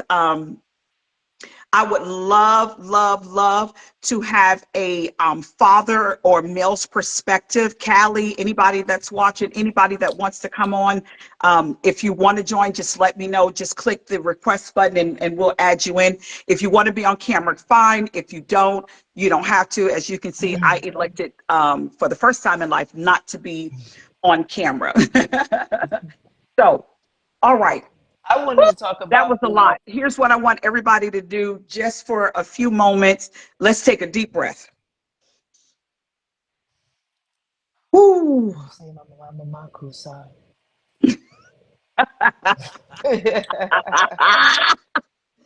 Take a deep breath for 4 seconds, hold, and then release it. This is a lot. It is so heavy. It is so weighty. There are so many issues that we have addressed tonight in observing this movie and having various perspectives. I hope that this speaks to how judgmental we are, how critical we are of situations, how miscalculating we are of situations, um, how much we lack compassion, kindness, consideration, how much we sit in silence and we don't say anything. We don't do our part to ensure that the child is safe, that the mom is safe, that the situation is okay. I have a situation I want to tell you about, and we'll go back to the comments, and then we'll wrap it up, because it's been an hour and a half. Although it's been great, I still don't want to hold everyone too long, as well. I used to be a director of a daycare many years ago. I think 30 something years ago now. Um, and there was a situation, there was a parent, he was an elderly gentleman who had this preschooler. And it was supposedly like he was like a grandfather. He wasn't her actual grandfather, right? And she would show certain signs of concern that were very sexual in nature, right? And in watching and observing her, we became very concerned. And to Bynes' point, as a director, I felt a sense of responsibility, to check into the situation, to investigate, whether this little girl was being sexually assaulted by this parental figure in her life. Mm. And No binds. no, not yet. That'll be the last piece. So hold that thought right there. And then Wanda, I'll let you pick up with that police officer, especially you have coming from that law enforcement perspective. I want to hear your commentary on that. So we started asking questions to the little girl, call the staff together. We started asking questions, and her responses indicated that something fishy was going on at the house. Mm. And so my first thought was, there's no way, come on, this is not happening. And then I thought about my own personal experiences of abuse as a child. And I said, this very well could be a situation. However, it's not for me to make that decision. It's for those people who are in law enforcement and child protective, for them to investigate and make that decision. I have enough evidence to say something is wrong and we need more information. And so that's what I led with. I made the call. It hurt me because I'm looking like, oh my God, these are Black people. This is a Black family. And so I made the call, to exactly, Bonds. I made the call to I made the decision. I made the call. I reported it. And of course, he disappears from the center, decides not to come back, and never saw that little girl or him Mm. again. I wasn't able to follow up to get any information other than they were investigating. A lot of things that have transpired during that time. So to this day, I often wonder whatever came of the situation, with the little girl and the man. And I just, always hoped and prayed that she was well, that wasn't the finding, that they had. But it's not for us to make the decision. It's for us to say, you know what? I have enough suspicion. There's a big enough question mark to say, what if? Because what if I'm wrong? What if you're right? And What I if you're think right? that's why people don't want to get involved, or they'll talk about it behind closed doors or two with other people, and oh, I think she might be Sure. getting touched on, or he, so because they don't want to make the wrong call and say, if they're wrong, then now they looking stupid. Yeah. So I think that's the main reason why people just don't want to get involved, because like, if I'm wrong, man, they ain't gonna never trust me with nothing. So Tresca said, you'd be shocked how many military men she knows who were sexually abused in their childhood by men. It's an uncomfortable amount. And people don't talk about that enough, with boys being abused as well. Absolutely. It's pretty much common, it's, that most women are, but there's a large portion of young kids, young men, who were in that same space and whatnot. So and it's crazy. So it's, and just to probably segue into the police officer part, you know, who dropped the ball with the little girl that you was talking about, that you experienced with, Grace? Like, you know, from whether it's the government side of the DCF or with law enforcement, like one of those people, organizations, departments had the power to step in and stop it before it even got to that point. Because, like you said, now you wondered if anything happened to that little girl, if she's still alive, if she is alive, is she, you know, is she out there on the streets? Is she out there? Did she become, you know, promiscuous due to that? Because a lot of how you say that word? Promiscuity. That one. So when a lot of girls are, you Yeah. know, have been in that space, they become overly sexualized. They, you know, so it's just like, you know, so just kind of stuff like that really bothers me when it comes to children. Like, you know, it's these are kids, these are Yeah. babies, like these babies, they can't defend themselves, and it's Right. left up to us, those who do see something Yeah. wrong, or whether we hear something about it, maybe we should step in and, like, you know what, I don't know how true this is, but I heard blah blah blah blah blah. At least let the police, or let the organizations, departments, let them go do their job. If they find anything, investigate that is true or not true. At least that's off my mind. That's off my chest. Like, at least I know whether I could have stopped something or prevented something or whatever have you. But with the police officer in that, what, you know, whatever he was dealing with, like you said, like we've been saying the whole time, his issues with her wasn't about her. It was about himself. Yes. Whatever issues he was Absolutely. going on. However, as a person who's supposed to uphold the law and the Constitution, and his duty is to serve the American citizens, he was in the wrong field. He was in Yeah. the wrong field, because you can't be in an emotional state and be in those types of jobs and careers. You just cannot be in that type of emotional state. None whatsoever. You got to learn how to control your emotions. So he was completely Absolutely. wrong, way completely wrong, and I can appreciate his the co-worker to a certain degree, because she did try to de-escalate the situation, but I don't think that she was firm and hard enough to do it. Now I'm gonna use myself as an example.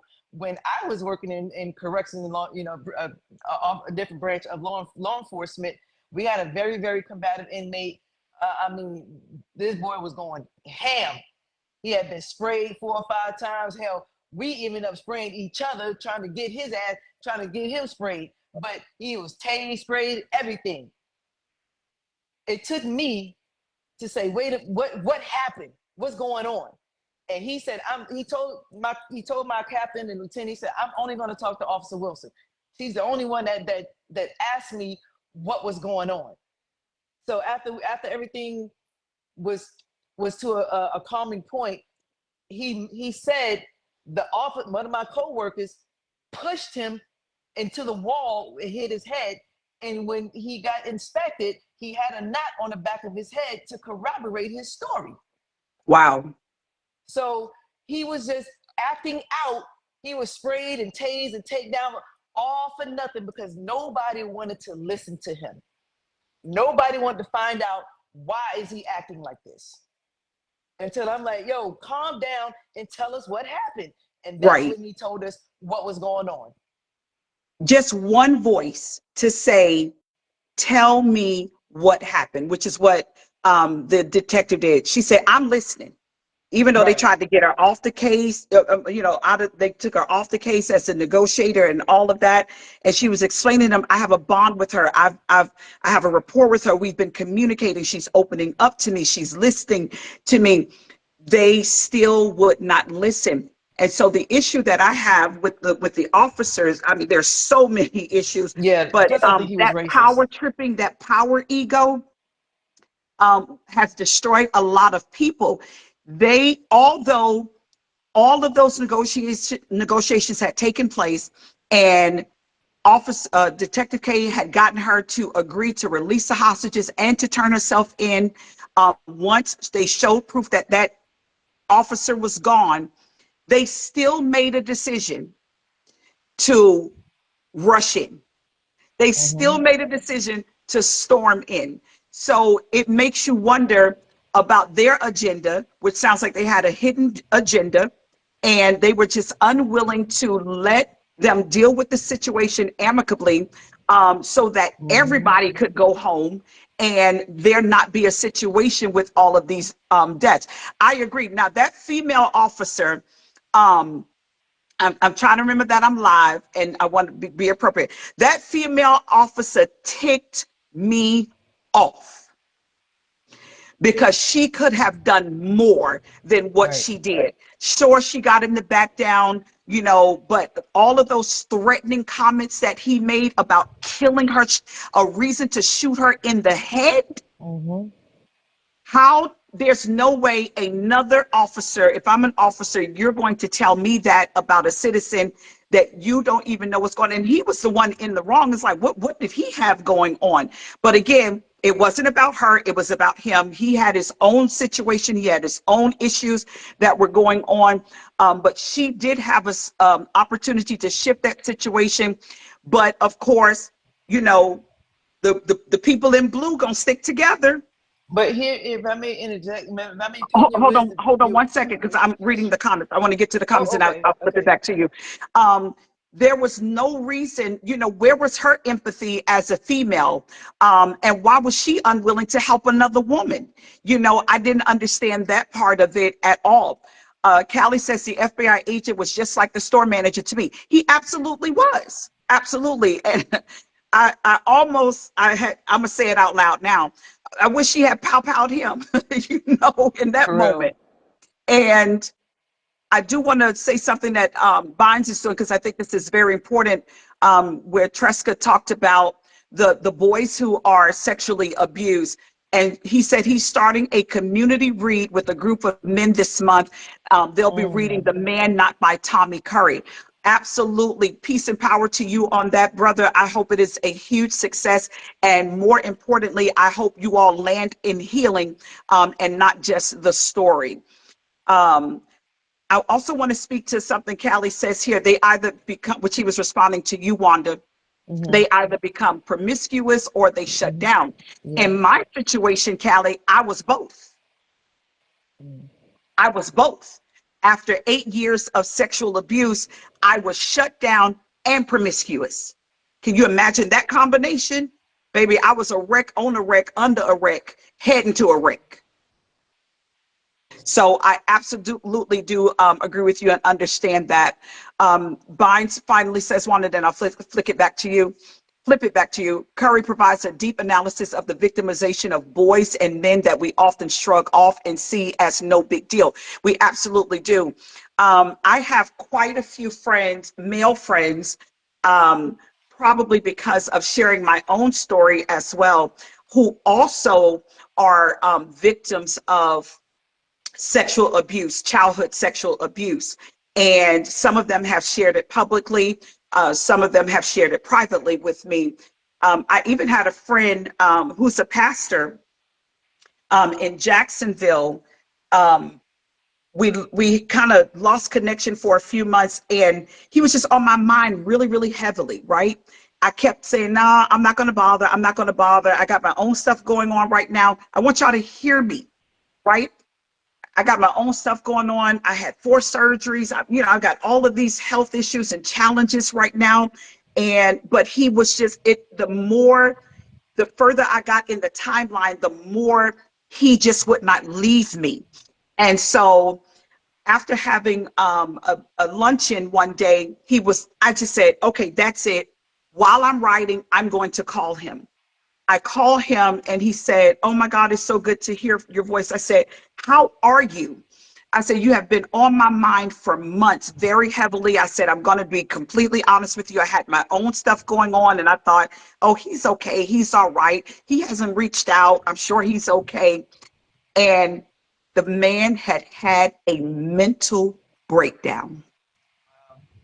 When I tell you how badly I felt in that moment, knowing that he had been on me for months, and because of my own, involved self-involvement, I made a decision that he was okay. I'm the one who's not okay. That's what I told myself, justified it. And he had had He said about a month after the last time that I saw him, it all came crumbling down for him. Mm. And guess what? He had lost a child Mm. last year. Because I had reached out to him a number of times, checking on him. I'm like, hey, if you ever need to talk, if you ever need a listening ear, I said, I've lost a child too. And if you just need somebody who understands losing a child and you just want to talk, I'm here. Oh, I'm good, sis. I appreciate that, but I'm good. And I was like, okay, cool. So when he came up in my energy field a few months ago, for several months, I told myself, based on the last conversations that I had with him, oh, he's good. And sure enough, he had had a mental breakdown. He had convinced himself that he was good. He had convinced himself that he was okay. How many of us sit in those same seats and say, I'm good, I'm all right, it'll be well, I got this, it'll be all right. It's hard right now, but I'm gonna be okay. I'm gonna pull up, I'm gonna pull through. And then it all comes crashing down on us. Wanda, before I give it back to you, let me hit these comments one last time. Thank you, Callie. He says, this is an excellent conversation. I appreciate that. Tresca says, oftentimes children that aren't heard or listened to as a child end up being the ones getting incarcerated because they spend their life acting out. Absolutely. We talked about that at the beginning. That's exactly what happens. I'm trying to tell you in the best way that I know how, in the most rational, calm, polite, respectful way.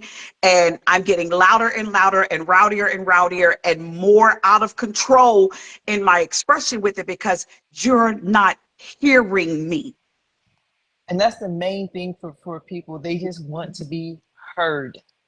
Not necessarily for anyone to fix the situation, but I need you to hear me so I don't feel like I'm crazy Right. before I get to that crazy point.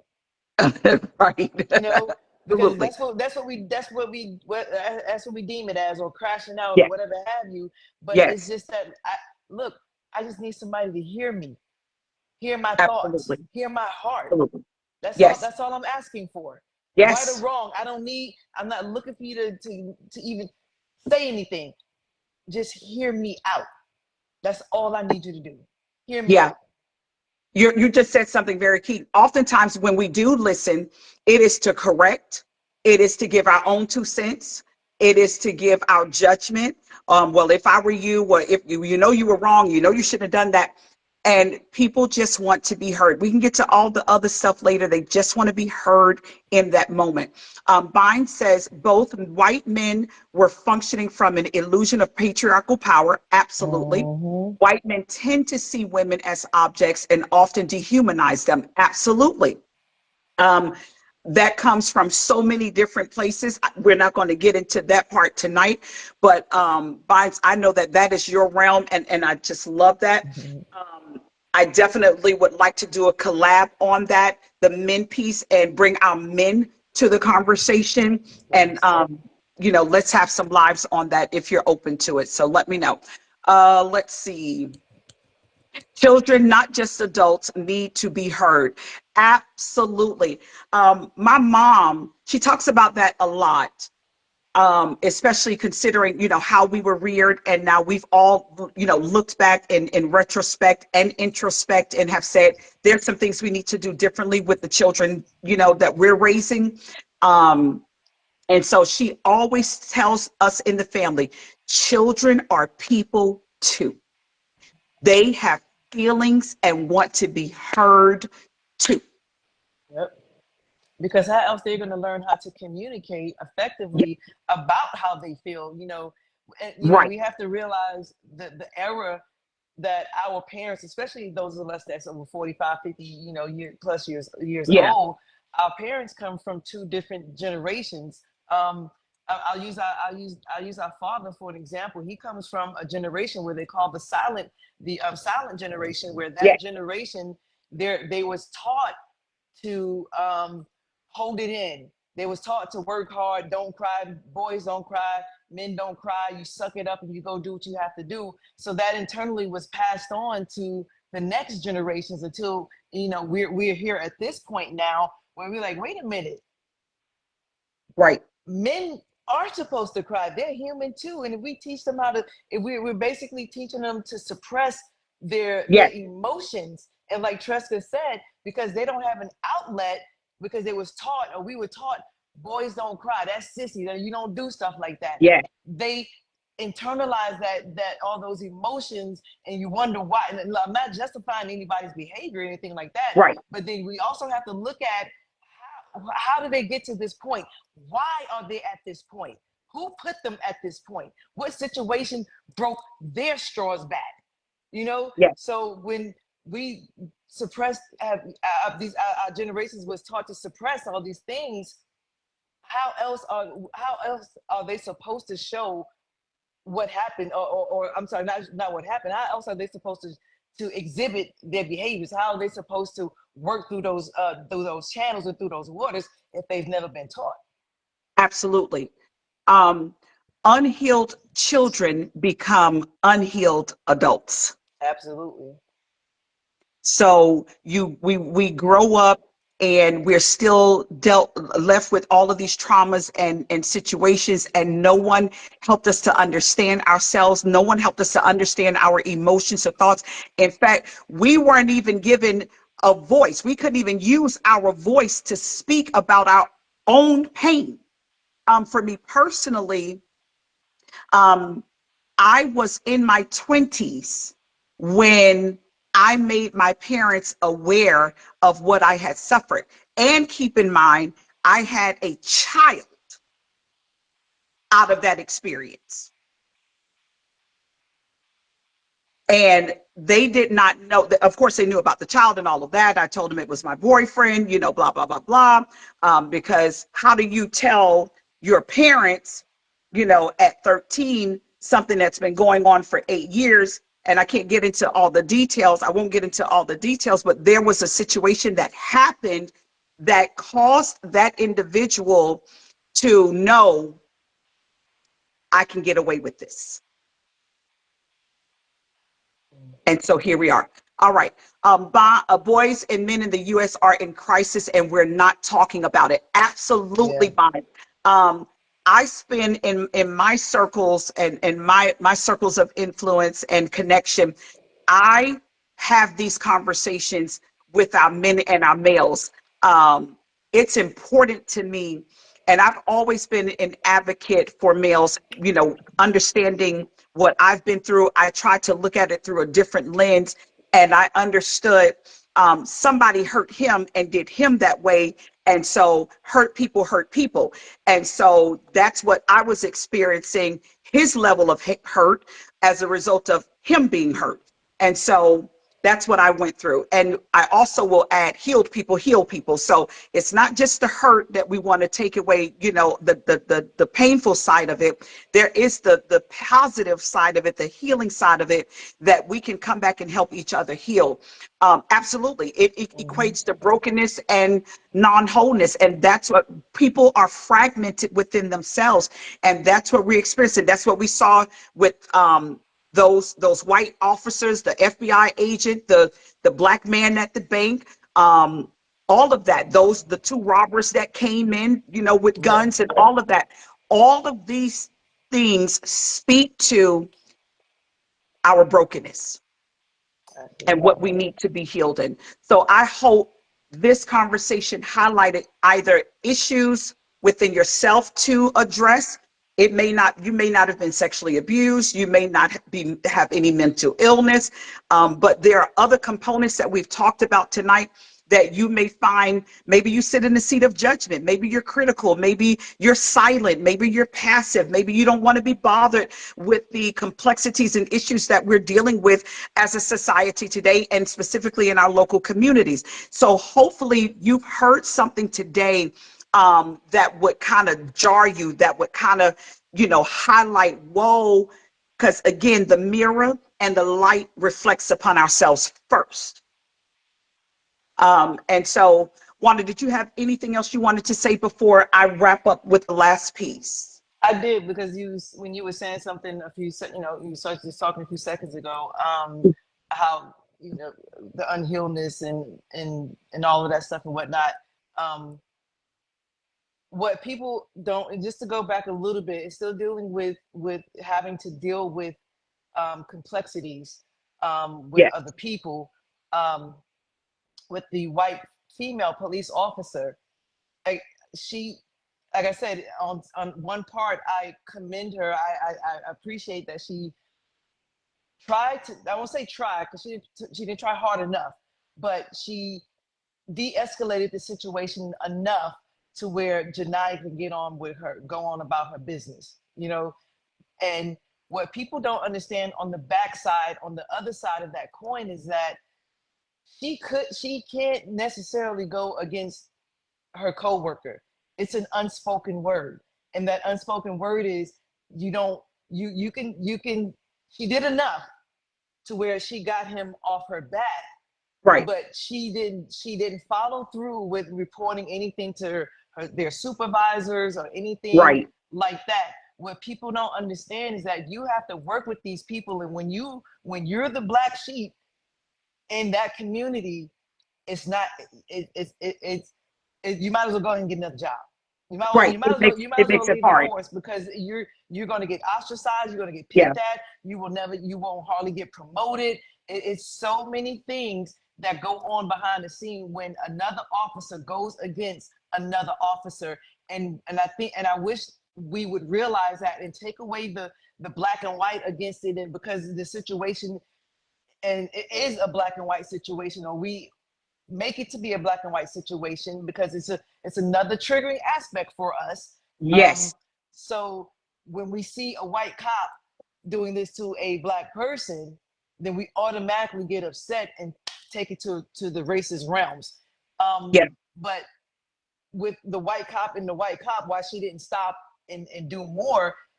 She really couldn't. She did what she could Sure. without jeopardizing her job, her friends in that field, all of that. She didn't want to jeopardize that, and at the same time, can we blame her for not taking it further? But just like, hey, just I gotta go.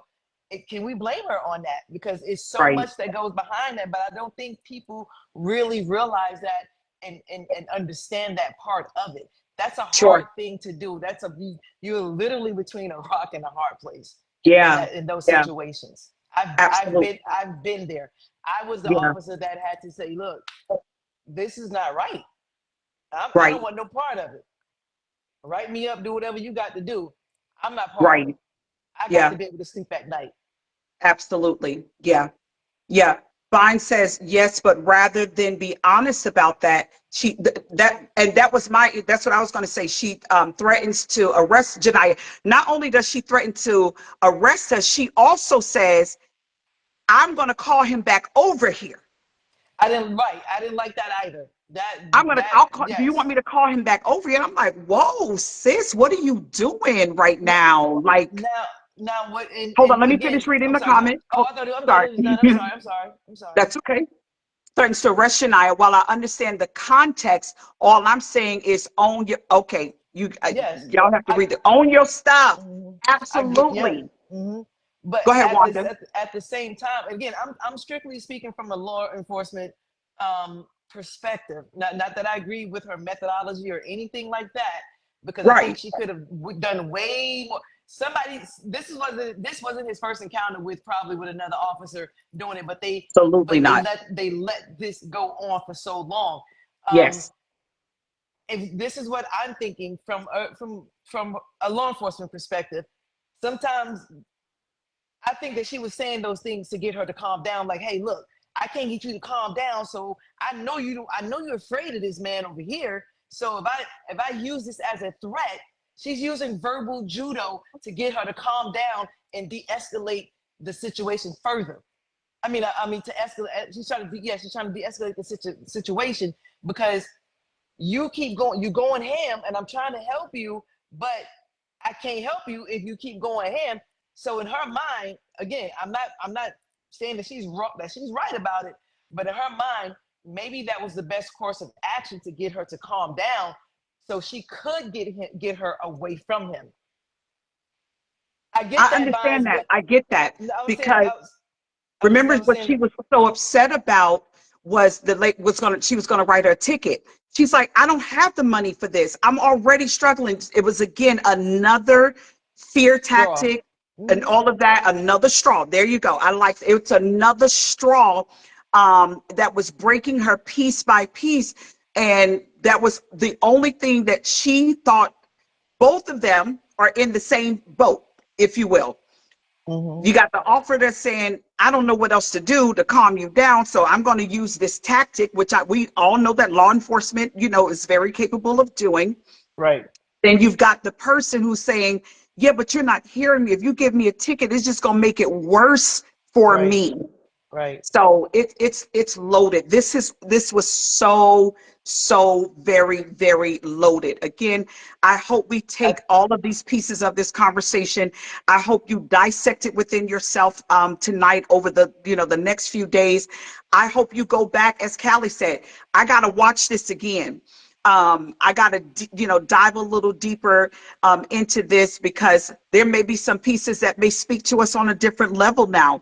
I've only watched it once, because again, it was so heavy, it was so much, to the point my niece, Wanda's daughter, texted me last night, our ladies group that we have, and she said, Auntie, do not watch Straw. You are going to be a wreck.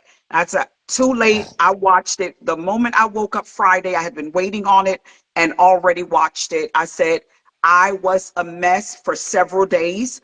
I said, I'm good now. But I was definitely a mess for several days. I want to conclude with this, since this is the part that we're talking about. Um, I didn't want to just highlight all of the trauma and all of the issues and all of the craziness that we saw through watching this movie. Um, some of the commentary that I have seen, there are quite a few people, quite a few groups who feel that they're outraged by the continued exploitation of these types of stories and movies for, as they have framed it, specifically for Black people. So I do want to talk about that piece, because I don't want us to leave the conversation with all of the things that we found that were issues and that we need to work through and that were traumatic and all of that. Um, I think these types of movies, while they are, good in a way, these stories are not inherently bad. We do see so many of these types of stories as it relates to us. Um, it's called the trauma template. That's what it's called.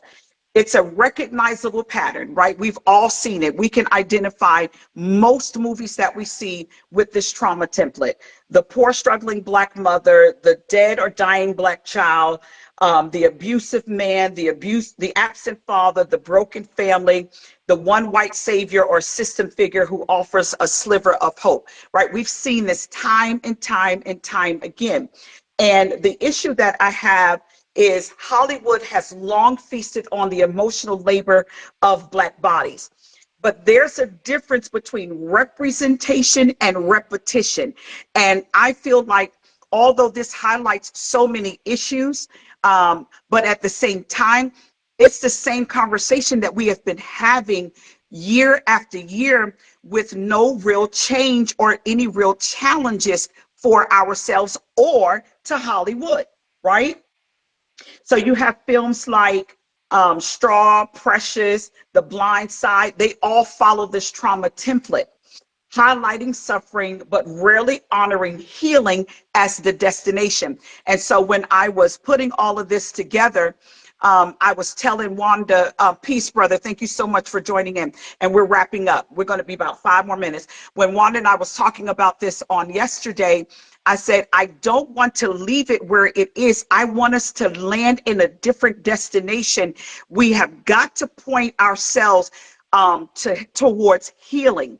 So we can't just stay stuck in the matrix and not point people to the exit. We have got to get out of this cycle of regurgitating and rehashing these traumatic experiences, because what happens is, when we do this, We often are left with images of ourselves that are either tragic, tired, and traumatized. And we certainly all have talked about, we have experienced that through the lens of watching this movie, right? So Hollywood doesn't just tell these stories, they sell these stories. So Right. the award season loves them because pain equals prestige. Audiences feel comforted. Why? Because watching someone else worse off than us gives us that level of comfort. And then producers justify it. These are important stories to tell. But the truth is, like I said, Black suffering has been commodified. Our grief becomes marketable content. So I want to challenge you to heal the trauma before they make the profit. Because if we lean in and heal the trauma, tell our own stories, and help each other rise above these situations. Now, granted, we do need to have more circles of conversations, especially when it comes to these levels of abuse that especially the men have been so silent on and are continued to be told to be silent about. We do need to continue to form conversations, but we don't need to allow Hollywood to profit from our pain. And that is something that disturbs me when it comes to um, all of these movies about slavery. And why do we keep looking back to all of these experiences that have happened without a direction that moves us forward? I'm not saying we can't remember. I'm not saying we can't recount. I'm not saying we can't reflect. However, where does it lead us? And that's the challenge that I Mhm. want to leave you with tonight. Where does the challenge lead us? We need to understand that when our stories only show our struggle, they stop being mirrors and they become cages.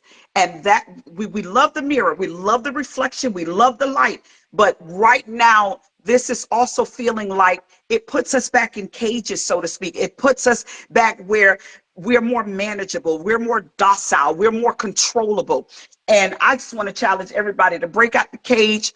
Um, be liberated in your experiences, tell your story, share your truth, and let's move from there.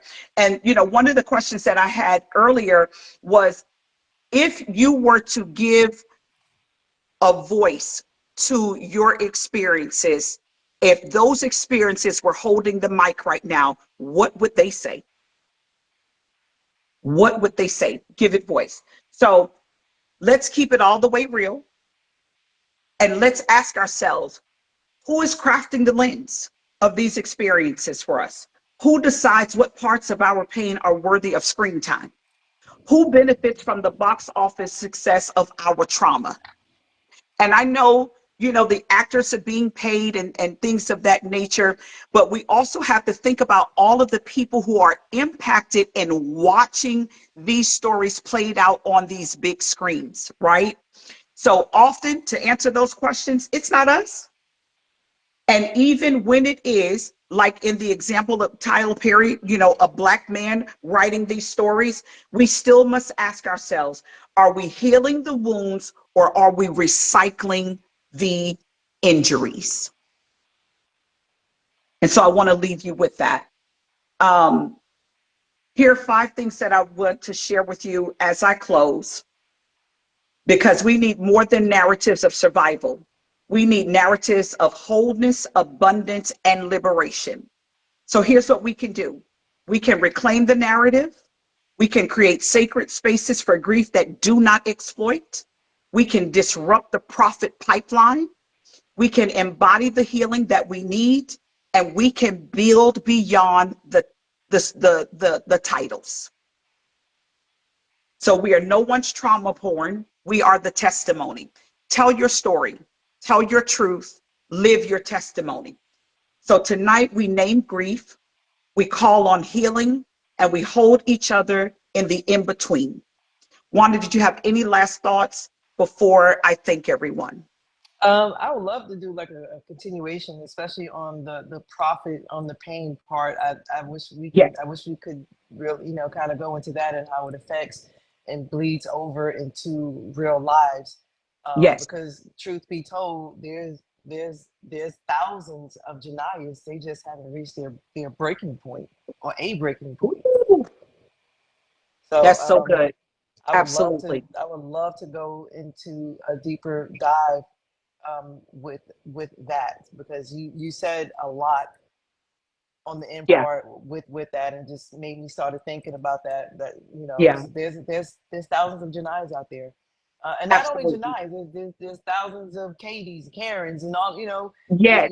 Yes. male and All of these female. different. There's Yes. all yeah. So Yeah. and that's what I would like to go into, because this movie, and the majority, majority of all his movies, even though he have white people playing in his movies and stuff, but the overall audience is going to be us watching. I don't really watch his stuff, but the overall collective is going to be melanated people watching his movies, because they relate so much to the pain, to the struggle, and all of that stuff. So he makes his money in that realm and that avenue, because he knows he has a huge listening audience. So I Yeah. would love to get into that a little bit Okay. more. Yeah. Absolutely. Absolutely. Like I stated, these stories are not inherently bad, Right. but when they are all that we are given, they become harmful. Mm. They become harmful. So maybe the end result here, excuse me, we've had enough storylines and screens and movies that have, highlighted these issues for us. Now it's just Right. time to do the work. That's what I. Yes. Yes. Now it's just time to do the work. Now let's focus on putting programs and conversations in place Mm-hmm. and healing modalities in place that now take us from survival to living and get us out of that constant fight or flight that we are in. Let's finish the fight Mm-hmm. and the flight so that we can get to a place of wholeness. And so, again, thank you all. We're going to continue this conversation, not about the movie, but how these things have impacted us, as Wanda just said. Thank you all for being here. It means the world to me, for me to have shared this as part of my launch. Again, stay tuned to Lofty Convos. I do want to say, share this conversation. Hug somebody you love, and remember, grace lifts and wisdom grounds always. Peace, love, light, and power to you. Make your evening a blessed evening. Rest well, beloved, and we'll see you the next time. Take care. Alito.